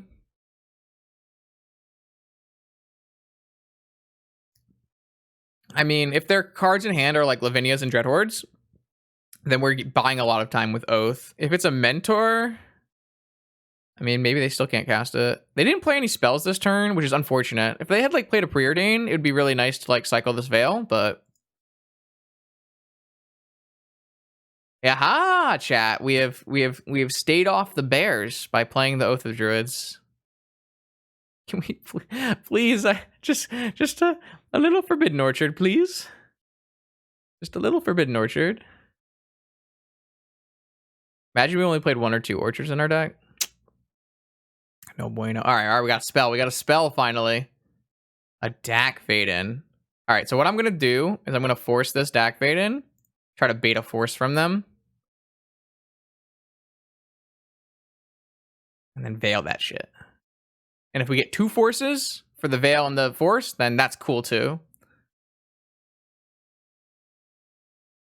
Oh, they pitched Force of Will. They plus Force of Will pitching Force of Will. Do you have another one? Oh, they have a misstep. Okay. All right. Well, they have a Dak Faden. Are they going to steal my Emerald? I feel like they should steal my Emerald. Stealing my Emerald makes a lot of sense. They could also plus target me. No, they stole Emerald. They had a lot of options there, and all of them seemed fairly strong. All right, I'm still just looking for a Forbidden Orchard, and I think we might win this game, to be perfectly honest. I think a Forbidden Orchard might win the game. Okay. I can't activate. I will not make the same mistake as the other night, where I cannot draw into the orchard. There's the orchard. Beautiful. Misty Orchard. Okay. Next turn, we got an orchard. We also have the ability to Flasta if we wanted to. I already made that mistake on stream enough times that I'm not willing to do it again. So I assume opponent is going to Dak Fade in themselves. We are in a huge deficit here, right? They have 5 cards in hand. They have an active Narset. They have an active Dak. They have an active Mystic Sanctuary. They targeted me. Big win for the home team here. Goodbye, Planeswalkers that I was never casting. And we also get to draw into the Flusterstorm and the land, but I can't top into the land. So I guess I don't need to top into the land anyways.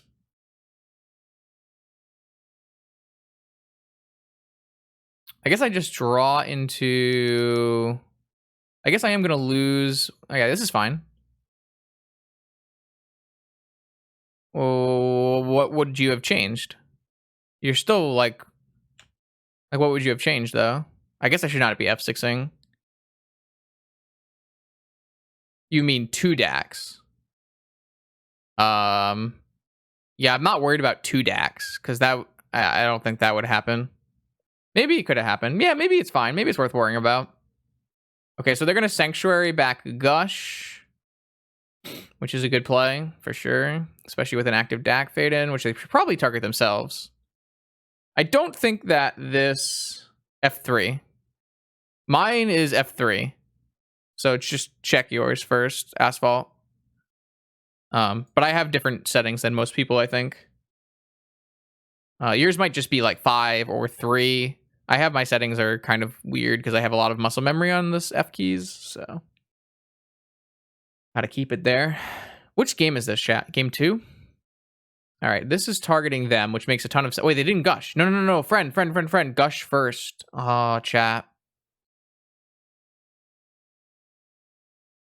Always gush first. Not always, but most of the time you want to gush before your Dak Fade in, as it's going to give you 4 cards into your hand and make your Faithless Looting much, much stronger. So if opponent like Faithless Looting's into multiple lands here, or then they don't know that, you know, then they're gonna gush back some lands. So they Swords the Plowshares and Dreadhorde Arcanist. Okay,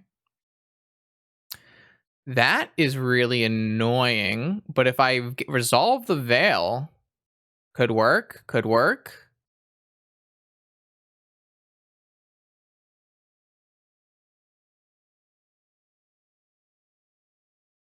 Oh, it doesn't work. Fuck. All right, it didn't work, chat. Stupid fucking Teferi. Oh, it's okay. It's okay. We don't want any of these cards anyways. We want a Misty anyways. It's fine. No, this is good. This is fine. This is fine. Now next turn we can Veil in our upkeep to make sure our Oath resolves.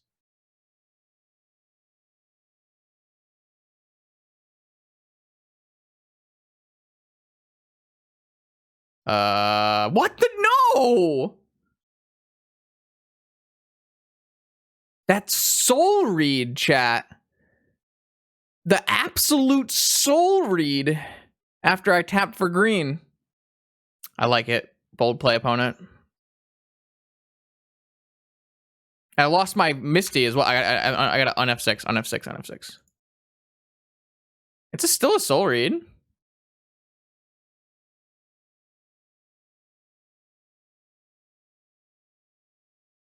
Yeah, they could have just forced the oath and then surgicaled it. This kind of means they don't have a force, right?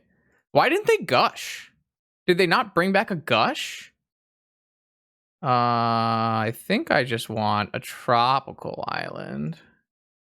Not that my fluster can actually protect this thing, but I think we're dead, and I'm pretty sure I'm conceding once they counter this Oath of Druids, so.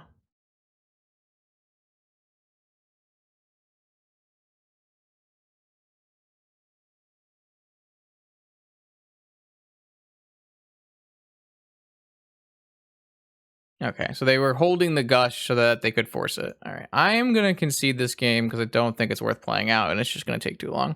And I hate playing out the ending 30 minutes of a Jeskai game. I hate playing the ending 30 minutes of a Jeskai game. When they killed you 30 minutes ago, but they have to actually, like, you know, deal 20 points of damage to you. The worst part of Magic. Concede.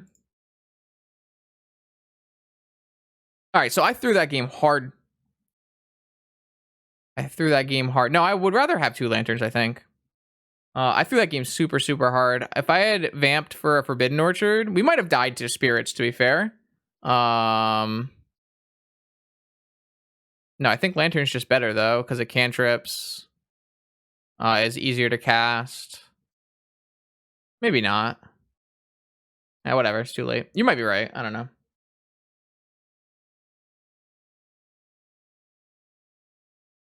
All right, on the play. Yeah. No! Fuck. Why is it always like that?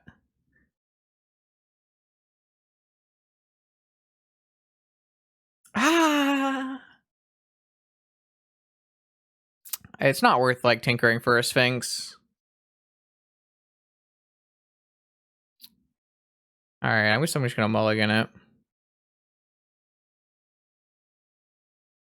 These hands suck.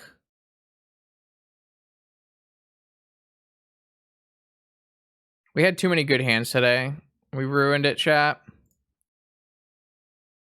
We had too many good hands.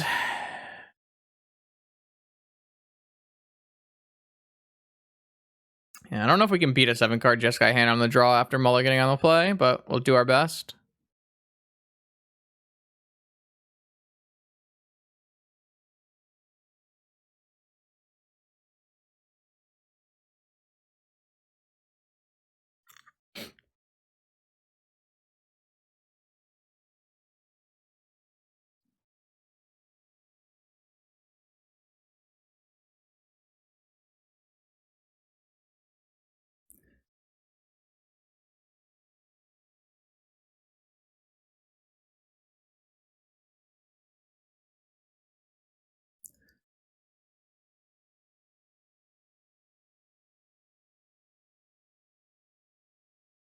Interesting. I wonder if we need to hold it to find a blue card first so that we have Force Fluster.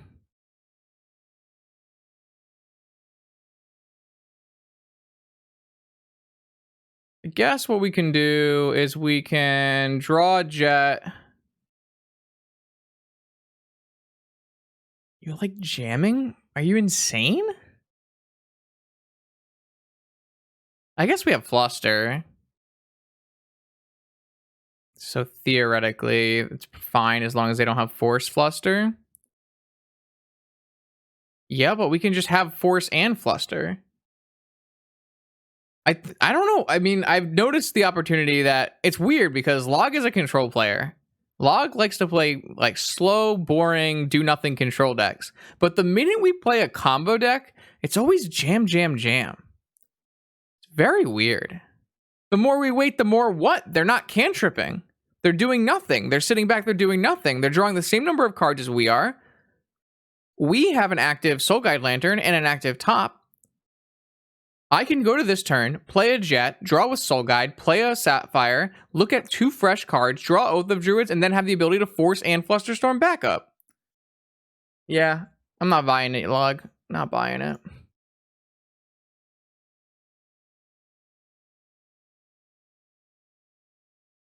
If they were like cantripping and doing things, then yeah, maybe.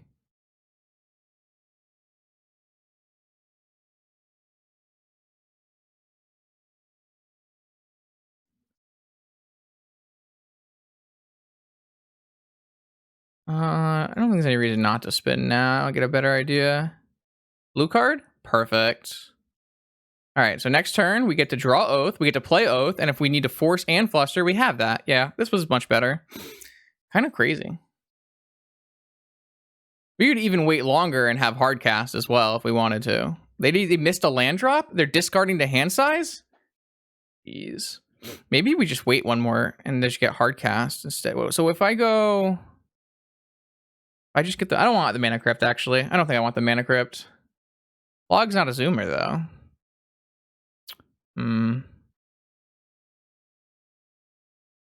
Yeah, I'm thinking about it. Maybe we just draw and then spin again. Lightning Bolt? Lol. I'm thinking about just drawing and looking. I guess even if I don't... Well, if I don't look, then I have 2 extra mana to pay for a Flusterstorm. If they force, I force. They fluster. They pyroblast. I fluster. They fluster, but I can pay.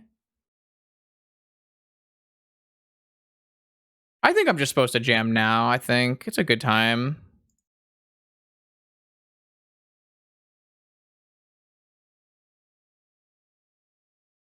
I'm assuming this is going. They force. I force. They pyroblast. I fluster. They fluster. No, there's just nothing.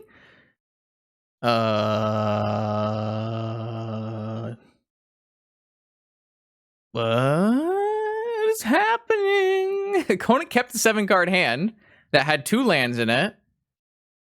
What is going on? Teferi? Yes.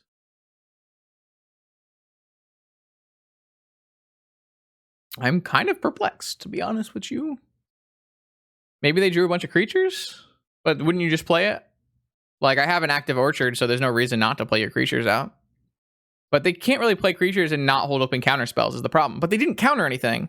So maybe their hand is all Pyroblast, all Force of Flusterstorms, and they had no Force of Wills, which is the big win of having an Orchard in your deck. Not an Orchard, having an Oath in your deck. Is it doesn't get countered by the main things that people are playing right now. Maybe they have like a handful of Swords to Plowshares as well. And they're just going to Swords to Plowshares all of our answers. Maybe we were supposed to bring in Archon so that we had more answers, chat. Is that true? I don't know. They left in Bolt, so that means they definitely left in Swords. Maybe we misboarded and should have boarded in a 3rd threat. Kind of awkward. Could be a misboard on my part, though.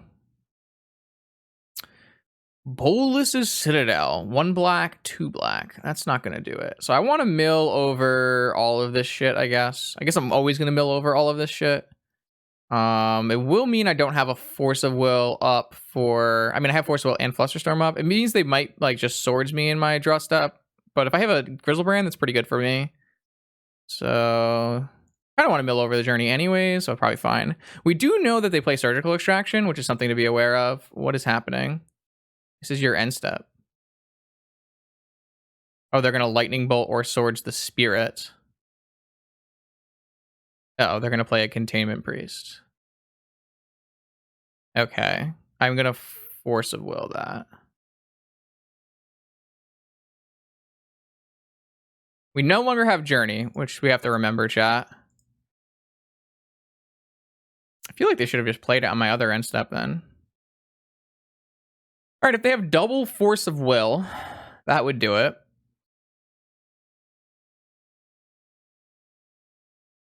They have 7-card hand. They could have double Force. Maybe, I guess in classic Jeskai faction, we probably should have made them play out game 2 and timed our opponent out. But whatever. It's just ManaTraders thing. Whatever.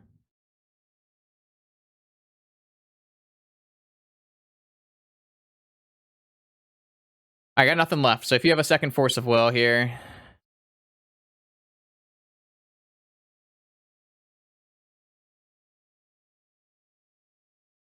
Yeah, they had a second Force of Will. Okay, they had an Ancestral the whole time as well. Yeah, I wouldn't have done it on their end step when I had a bunch of extra mana, no. Okay, so now I get to redraw into that top. Got a lot of cards out of their hand. I don't really think the way they played that was the best way they could have played that, but I don't know. We have some time here. We do know 2 of the cards. That is pretty bad. Those cards are all dead. I'm gonna draw the crypt, I guess. So we still have an Oko and 2 Erupticays. I mean, they probably are only playing 1 or 2 priests in their deck, so yeah, obviously I should have played out game 2 and made them kill me, but whatever. Bad content. I wish I didn't have to choose this every time. Oath to clear the top. Don't think we're allowed to do that. No, not with a Memories Journey gone to Force of Will, and Yawgmoth's Will would get milled. So no, I would not Oath to clear the top. That sounds bad. I'm aware the creature would get exiled as well, but what the chat player was saying was hello. I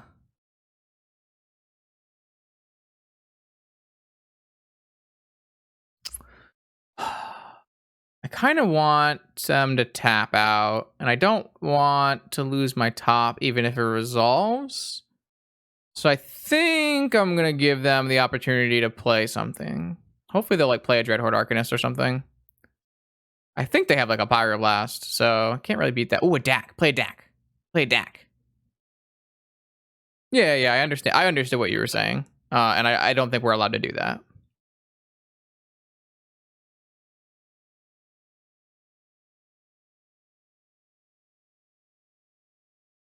I mean, they have Hardcast Negation now, but I don't really think this is getting much better for us. So let's see if they have. I am gonna spin in case there is something here that will help. Nothing. Though it will be decent to rebuy next turn or even this turn. So one. Wait. Tinker. Can pay for Fluster. Can't beat Pyro though. All right. So next turn I have Yawgwill, same line. Actually, if the Yawgwill resolves, we're in great shape. Yeah, everyone's aware, Log. Everyone's aware what was happening. And now they have the ability to Pyroblast back on top with Sanctuary.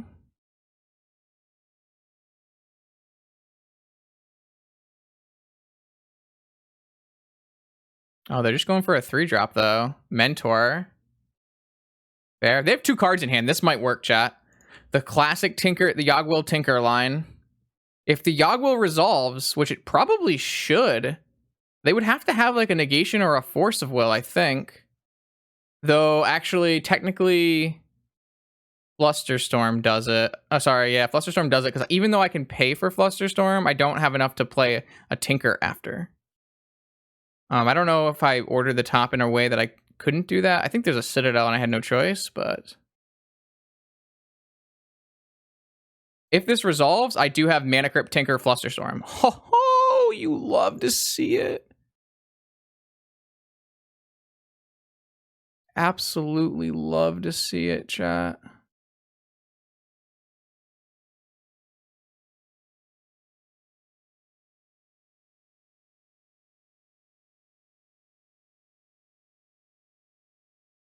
What do they have? They have a Pyroblast, which we have covered. Yeah, we might not win, but what if we just get a Sphinx? No, we can't get a Sphinx. There's a Containment Priest. Okay, we can only get a Citadel. And oh, they're putting the Pyroblast back on top? They're putting the Lightning Bolt on top. They're going for lethal. All right, do I get a Citadel? Okay, do not put the Sphinx into play. Put the Citadel into play. Yeah. Yeah.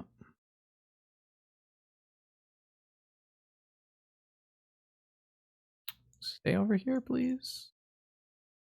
Yeah, it's a couple misses. We have the liberty to have only a few misses here. Yeah, it wasn't a good play from the opponent, no. That's a good one. Oh, shit, I needed that to stay on top. Wait, how much mana do I have? We're almost there. We might be able to find a mana source.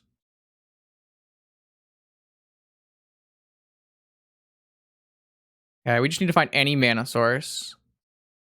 And we might need to find 2 mana sources so we can have Fluster, I guess.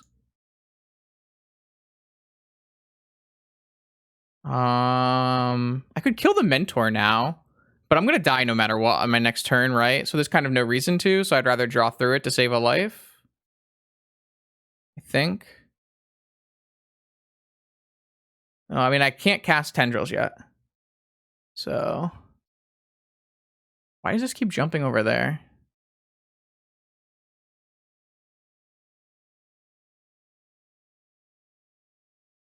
We're missing.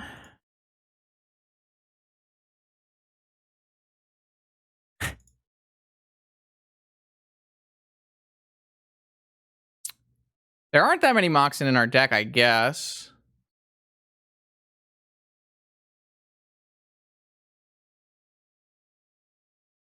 We do have dig through time's no go. We do have a Preordain and Ponder to find a Lotus if we miss again.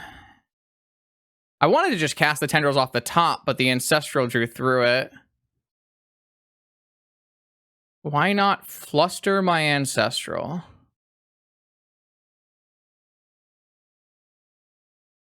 That's a play. That guy didn't see the line. I'm only a mediocre wizard, chat. Good line, though, Beans. I didn't really think about it at the time. I figured we had 3 mana in play. It was pretty easy to find a 4th mana. We have bricked on a couple shots here, though. I think it's still better for one more look. Got him! All right, so we can't beat Fluster if they have held Fluster this entire time. But so be it, I guess.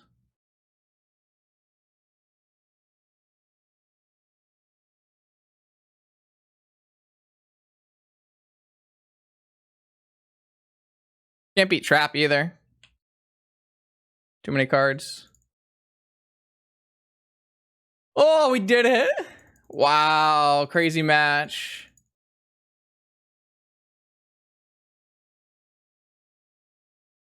Oh, this deck is so cool. I'm having so much fun.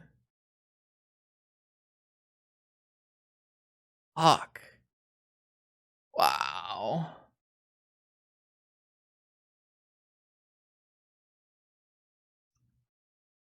Round 20. Crazy. Been a long stream, actually. Actually, not even that bad. Only 5.5 hours to play 10 matches. Round 20, chat. Let's see if we can break into the board in a good place. All right, Mayhem DJ. What do we got? Okay. This kind of vibes, right? We can vamp for a Mana Crypt and go for a Tinker. I feel like this vibes. I guess we could not vamp on the first turn, right? We could play Underground Sea and Ponder instead, and then on our upkeep, we could still vamp for Tinker, but then we lose our land drop play, which I don't really like. So I think I would rather just go Underground Sea pass. Because our deck isn't that good at playing through our Bolus of Citadel off the top. We've got plenty of things that brick us, so... Though Veil of Summer doesn't brick us, which I think is pretty nice. No, the Nebraska's War is a tournament in Italy. I know, it's very confusing. All right, opponent, what do you got for me? Oh, we've got an Oath Battle. I wonder if I'm supposed to vamp for an Orchard.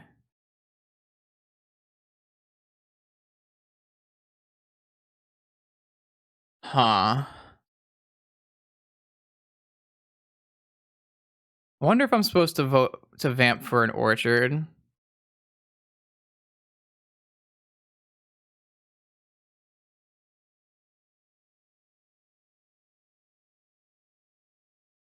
No, so the way this works, chat, for anyone who doesn't know, Oath of Druid, for the trigger to go on the stack, the conditions have to be met when you enter the upkeep.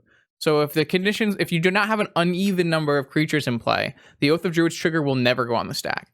The Oath of Druid's trigger is also an intervening if trigger, so that if it goes on the stack and then its conditions are not satisfied when it resolves, then the trigger doesn't go through either. So if I were to vamp, get a Forbidden Orchard, if they don't counter my vamp, then my Forbidden Orchard is uncounterable. It's a land. I can use it to pay mana for the turn.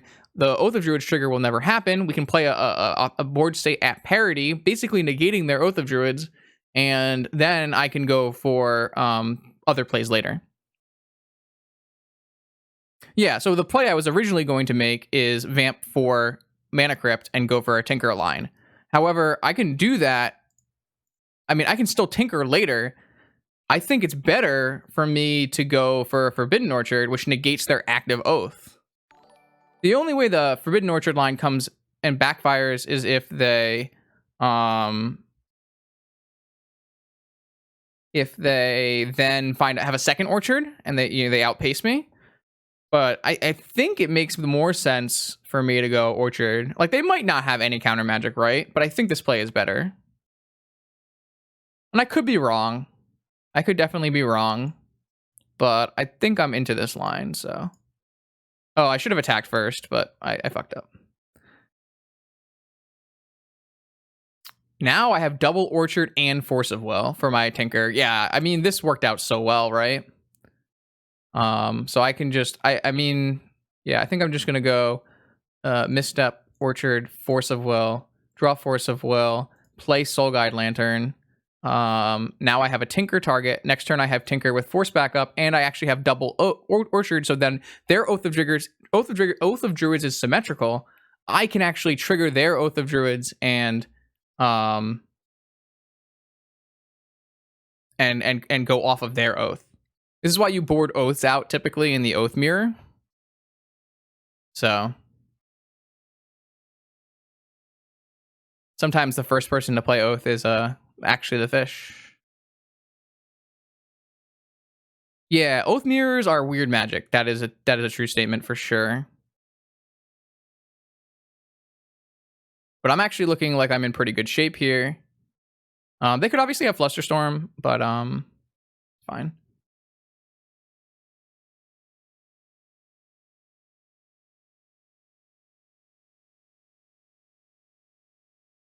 I think our vamp is correct. I think we made the correct vamp, and I think we're going to get paid off for it.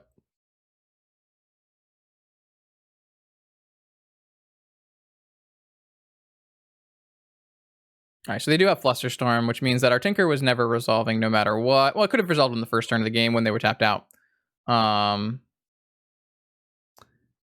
So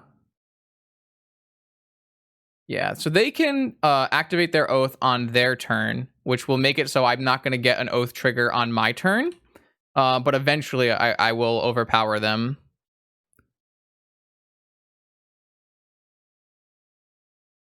I do think I might be supposed to be attacking to clear out the board so that I can resolve an Oko, but what is the card underneath my... I have a Mental Misstep coming, right? So I'll have Force of Will back up for my Oko as well.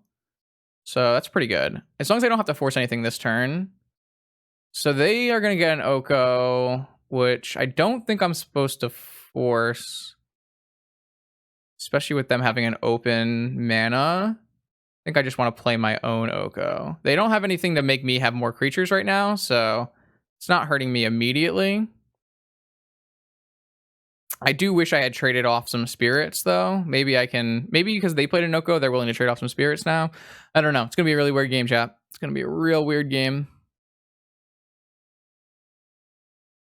Oh, wait, they fucked up. They did not activate... Well, I guess they have an Oko in play, so that means they don't care about the thing I Oath into. I didn't think about it that way. They did screw up, though. I think they should have given me a spirit. Yeah, they realized that they screwed up. I might have been supposed to force the Oko as well.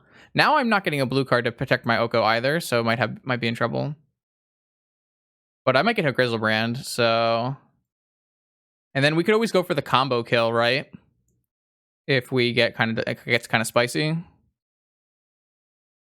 Okay. I think okay, they're just going to concede. You don't have to concede here, friend. You have an Oko. I mean, drawing 7 cards is probably going to kill them, but we do lose our other target. I guess we would go for the Yogwell kill on the next turn if we drew enough counter magic, which looks like we would. So we do probably win this game, but I wouldn't concede it from my opponent's spot there yet. We did not figure out if opponent is on Combo Oath or Control Oath, which is something that we don't know. So I'm going to board out, I'm not sure how many oaths I'm going to board out yet, but I'm going to board out some number of oath. I'm not going to board that in. I am going to board in Decay for Oko. I should probably board in some number of claims for Oath, but I don't know how many. I don't know how many flusters. I should look at Miharu's sideboard. I don't know if I have time. Should be in the Oath channel though. Burning Oath, Miharu's side. This is like a really outdated sideboard guide, but oh no, it's not in here. I wrote it down somewhere. She hid it from this one because she wanted the Oath mirror. I have it somewhere, but I forget where I put it. I think it was like keep in 2 Oath or something. I don't know. Grizzlebrand stays in for sure. I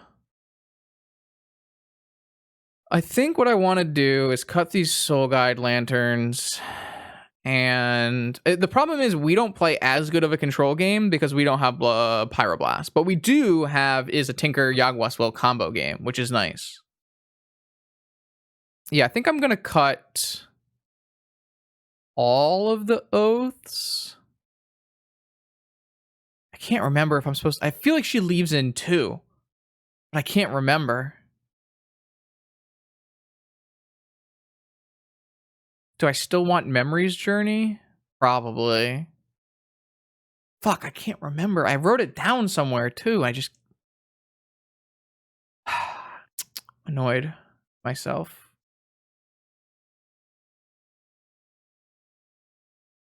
We don't need Oath. But maybe if they board out all of their Oaths, we might need Oath. Oath is just kind of a gamble. But we have an extra plan B. They have a plan B too. So they have an Oko plan B, typically. We have an Oko plan B, and we have a Tinker plan B, and we have a Storm plan B. So I think this is fine. Not this hand, though. This hand's not fine.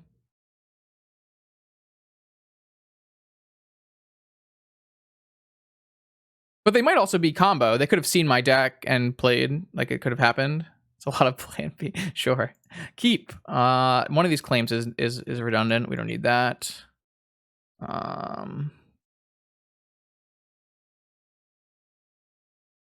Why is there a forest? To cast green spells. Ugh, turn 1 Ancestral, and I don't have the ability to counter it. You hate to see it. So they are on Volk. Did we see a Volk last game? Okay, so they are on the rug control list. So all the things that I said are finally true. This does mean they play a negation, which makes me not want to do any ancestral things. What I think I'm going to do is Underground Sea Ponder Preordain, try to hit our land drops so that we can eventually cast Ancestral with Flusterstorm back up. Do I want a Mana Crypt? I do kind of want a Mana Crypt. I think I would rather just have Flusterstorm up. I don't know. I'm going to take this Crypt, I think. I think it is important. Especially if our lines are revolving around Demonic Tutor Yogg-Will. Though, I guess if we don't hit a land, then we can't Nature's Claim, which would have been a problem if they just went like Orchard Oath, which I don't know if they would. I don't know if they're going to board out Oaths.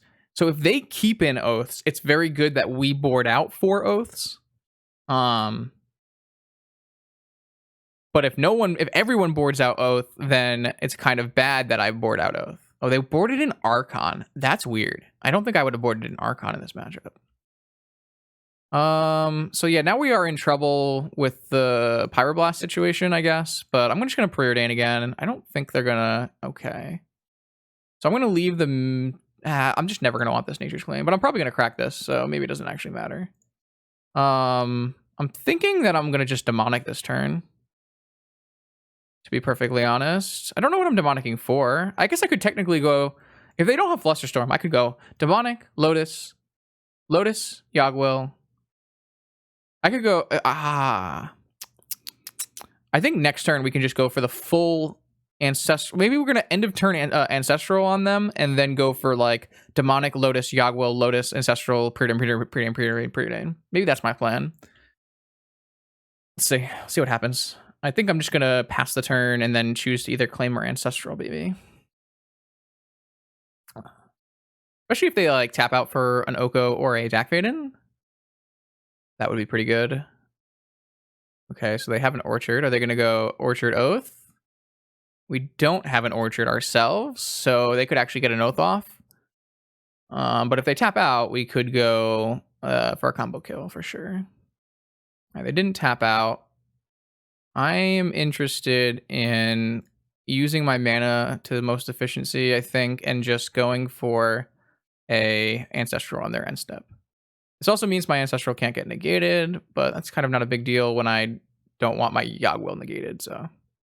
They did have Fluster. This is so good for me. Oh, yes. Yes. This is great. Because they're using their Fluster now, it's more likely that my Yogwill is going to resolve, because my Yogwill can't be Pyroblasted, but it can only be Flusterstormed. They might still just like have double force, right? Or double force plus Veil or something, and I might still lose, but I think it's worth the shot. I did shuffle away that Nature's Claim, but we drew it again. I'm going to go in here. I think it's definitely worth it to just try to force this issue right now. And I definitely think demonicking for a Lotus is our best play as well. If they fluster my demonic, that's also fine, because that means next turn we can go Yogwill. Or we could just fluster back.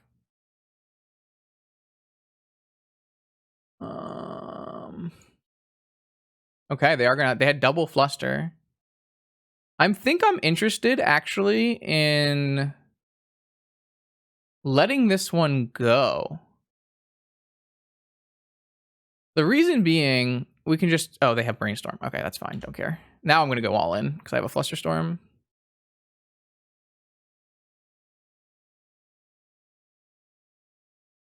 Yeah, this looks good for the home team. I have an extra land drop as well as triple cantrip.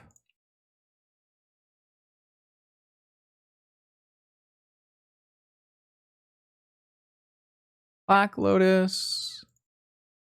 This is why I like this deck more than like the control deck. Look at the powerful things I get to do.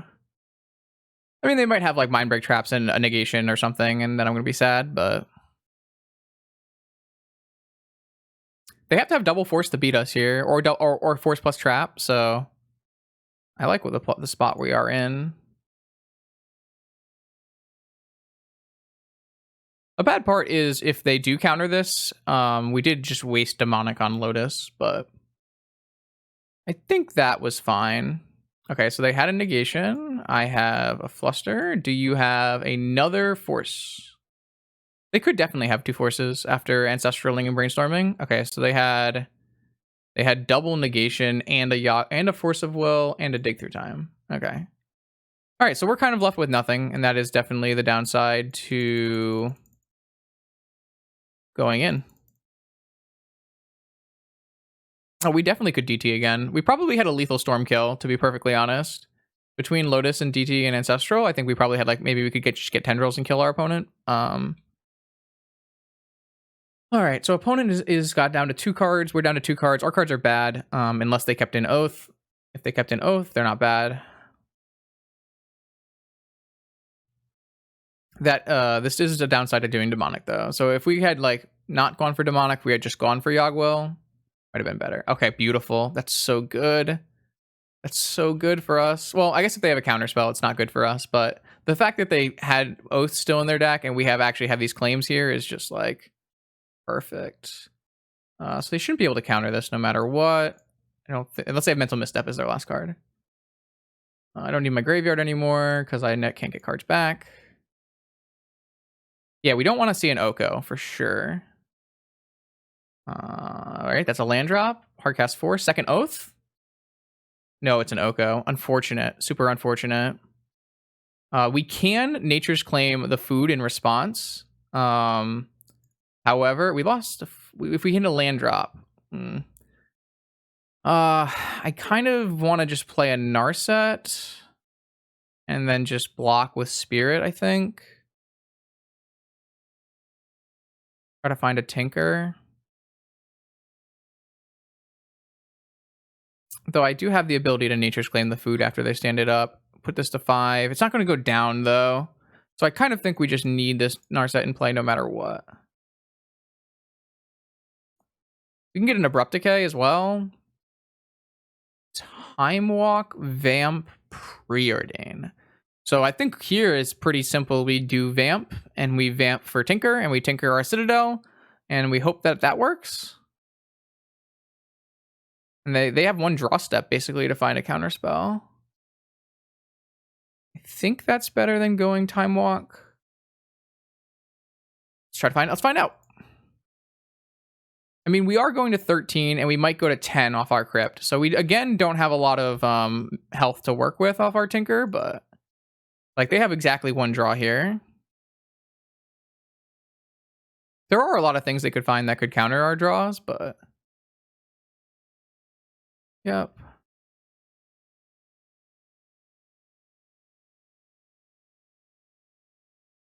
We also have an extra activation of Narset as well. However, I would like to not activate I would like to not activate Narset. I did lose the flip.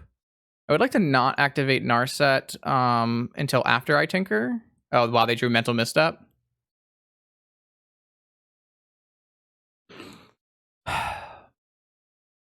Okay. Maybe we'll hit Tinker off of Narset. Tendrils. That's going to be not a very good one. Oh, I don't need to tap yet. Top decking Mental Misstep there is a shame. I have a Brainstorm. And I have a Veil. I guess I'm going to Brainstorm, but I kind of have to hit a fetch land or this is bad. I don't know if I can wait very long, though. And they're tapped out.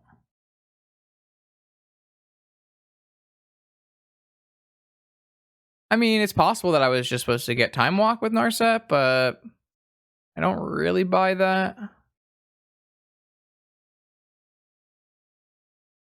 Get Brainstorm.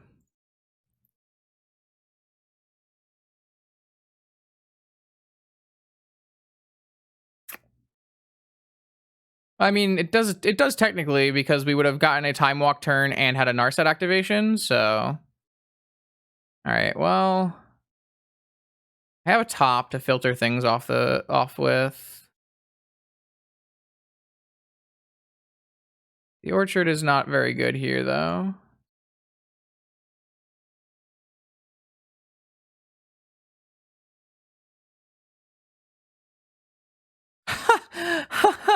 That is not what you want to see from your top 3 cards of your library.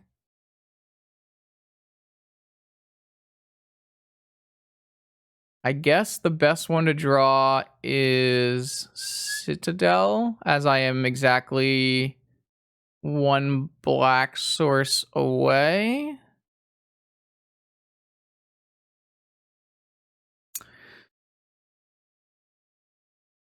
Don't draw any. How do you want to do that?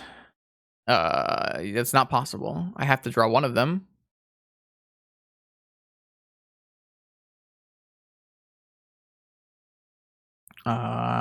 Pretty sure we're gonna get a little more than a 3/3, but all right. So this is gonna kill my Narset theoretically. And then I have a oh, they don't care about the Narset. What could you possibly have drawn to not care about Narset? A counter again? A land? Nice, Dinglis. Congrats.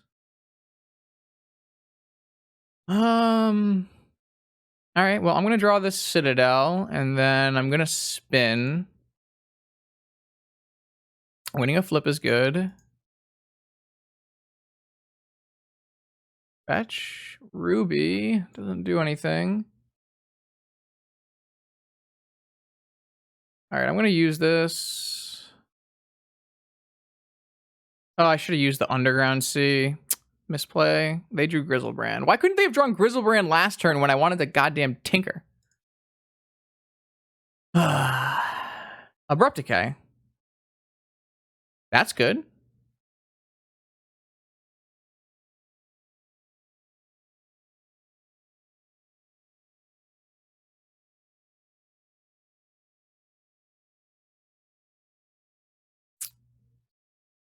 Do this on their upkeep. Save a life.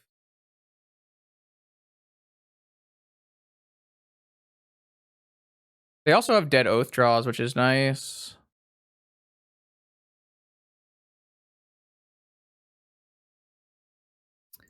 Okay, so they have 4 damage in play, and we have a Crypt, but we can gain 4 life off of a Nature's Claim. So we have a little while, but not very long. They have an unknown card and a Grizzlebrand. They didn't kill Narset, so they're still not seeing cantrips off the top. We won another flip, which is fantastic. By the time we get the Citadel in play, it's going to be useless, so we're kind of looking for... That seems fantastic. I kind of think I'm supposed to do it now. Obviously, we can get wrecked by them having drawn a counterspell right away, but I don't want to give them any more draw steps. So I'm going to go for it. Obviously, we lose our top as well, but I think clearing off our top cards is pretty good for us, and I just want to get this in. I hope this resolves, chat. I sure hope this resolves. Yo, Yama Killer, thanks for the raid. I hope you had a go. You drew Pyroblast? All right, well, we're playing our 20th match of the Vintage ManaTraders thing. It's going pretty well. We're in game 2 of an Oath Mirror.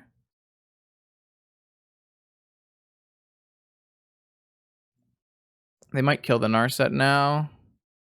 No, both at me. This does mean that I have to kill my Crypt. The question is...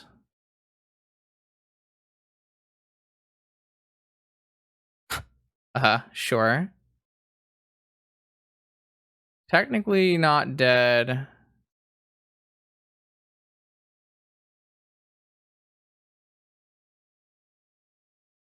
All right, opponent has drawn slightly better than us, but that's okay. We've got plans.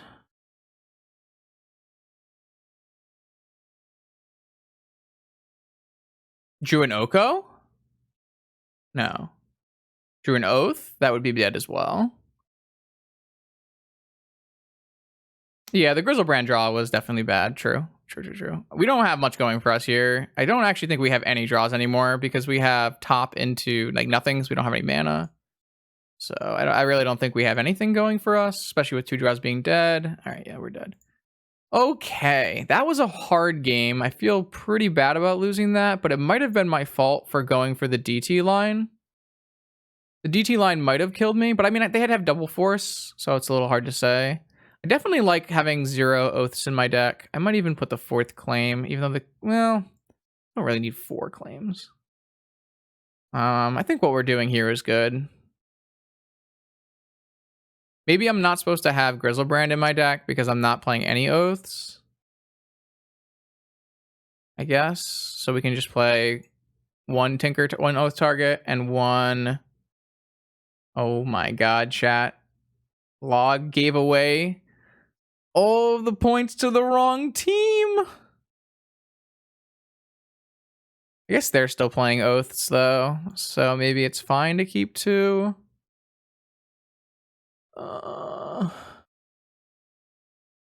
Okay, let's run with this. Kind of a weird match. Obviously the Oath Mirror is a little odd.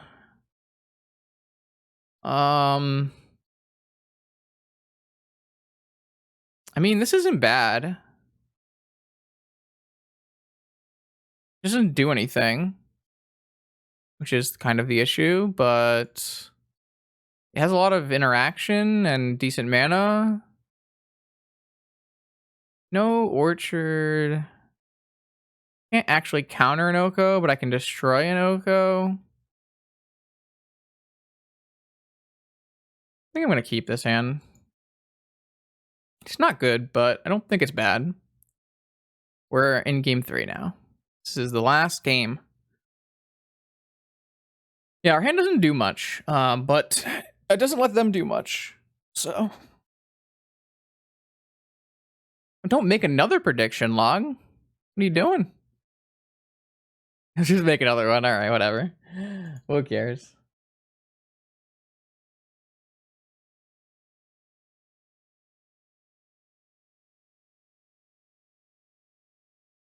Oh, nice. Yama got second in the challenge. Congrats. If you're still around.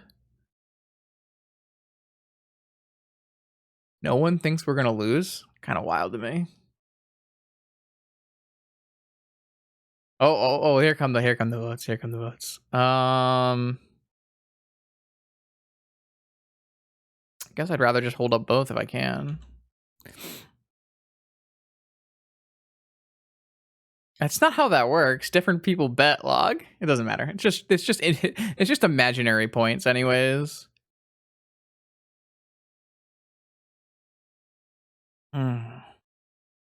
Lotus, 3 cards remaining.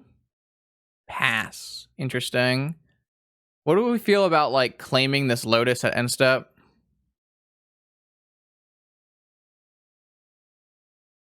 Kind of think it's good. Never? Why? This play seems great.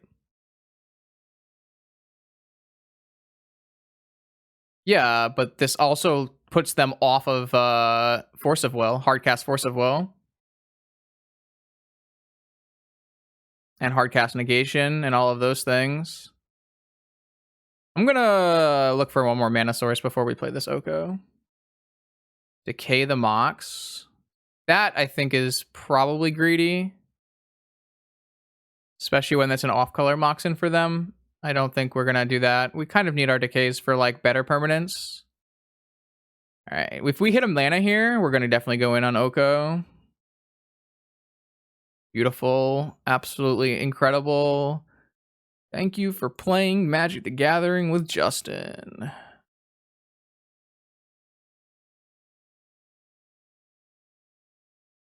Even if they win this counter war, we have a Yagwell.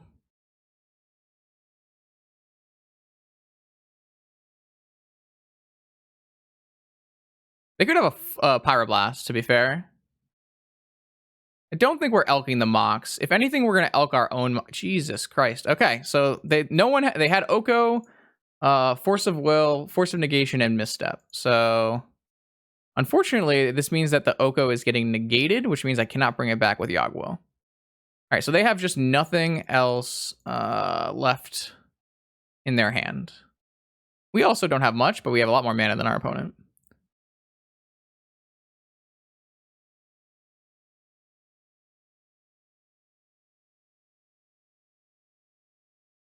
I mean, if we draw any action spell, it's really, really good for us. The problem is we don't have too many action spells in our deck anymore, so...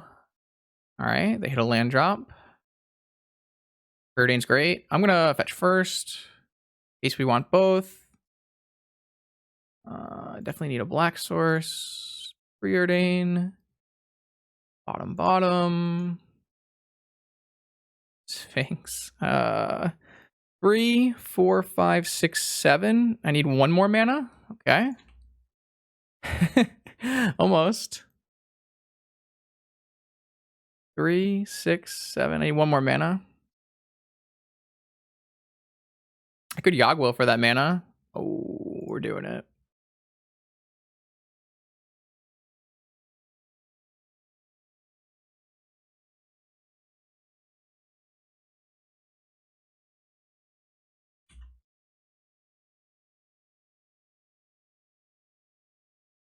I don't think they can kill that. It's got pro green. And pro red. It's got pro their deck, actually. The more I think about it. That just might be it. On the stack, they could blast it, yeah. But what am I going to do?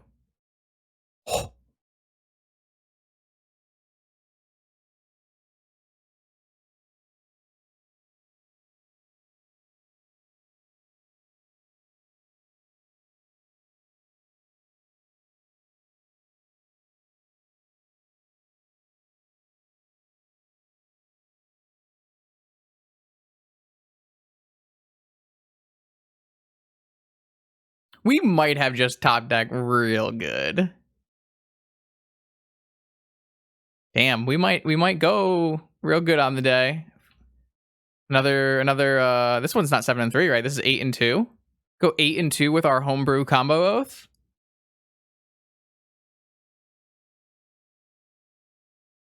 It's kind of sick. Even if they pyroblast this, I have a pretty good Yagwell.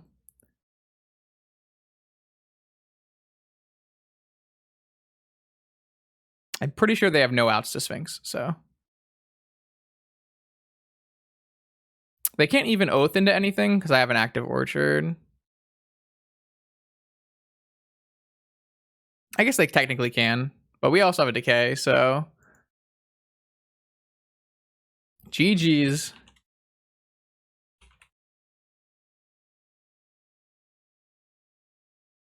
Oath mirrors are kind of interesting. I don't hate it.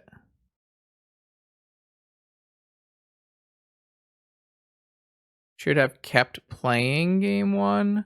Yeah, I think I had a deterministic storm kill, even if after you Oko Grizz, but worth finding out. Sure.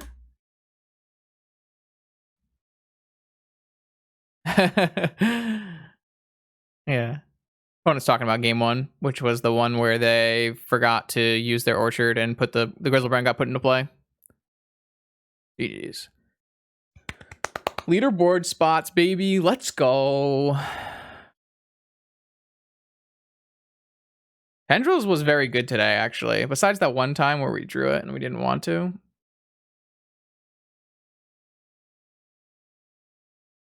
I actually think this is a deck that definitely wants Tendrils. Bam, 15-5. Puts us in 5th place on the leaderboard. Tied for 4th. I guess not tied, seeing as it goes down to opponent's win percentage.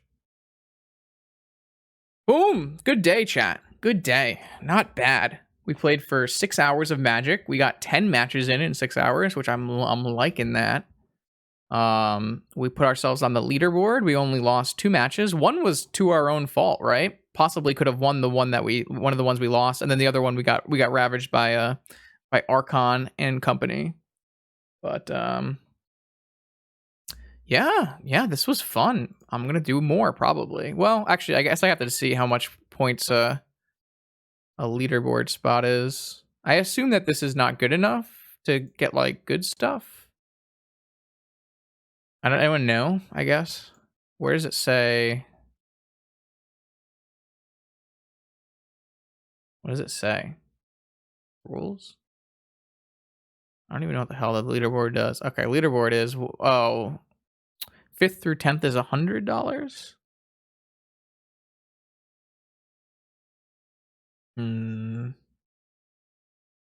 We'll probably end up playing more. I kind of like streaming this event. It's fast, it's fun. That means big money you get first or second. Nothing to sweat at. I'm also making content, so goes both. Either way, chat, I have a bunch of videos to cut up. It's going to be a long time. So I am done for today. I want to thank Yama Killer for the raid and D'Amato for the raid and Lackey for the raid. All of that is really appreciated. Thank you everyone who subbed today. A couple gifted subs as well, which is great.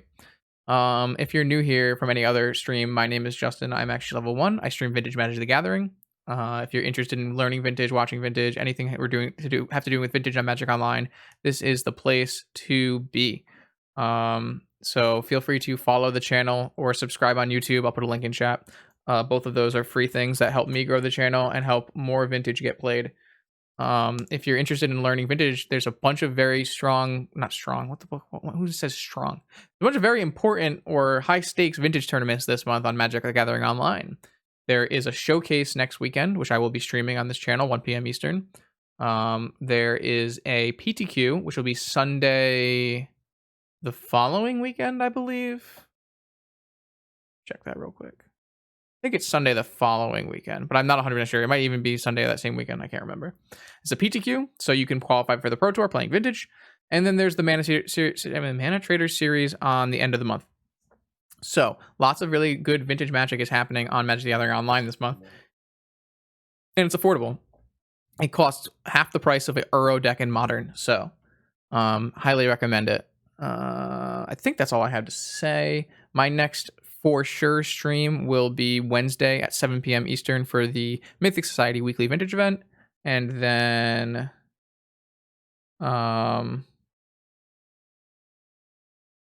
yeah, I don't know. Whenever I feel like playing more Magic, I guess. Now I'm gonna send you people to who is playing Magic the Gathering Online in an eternal fashion. Find out. Lee looks like Lee, maybe.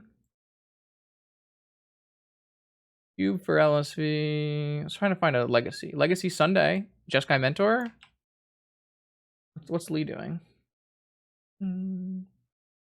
5-color Mutate Boggles. Yeah, let's go with Jeskai Mentor. All right, dope. I'm going to send you guys over to Everos, who looks like they're playing some Jeskai Mentor in Legacy, so hopefully not too big of a departure, and hopefully that is interesting to you. Until next time, I'll see everybody around.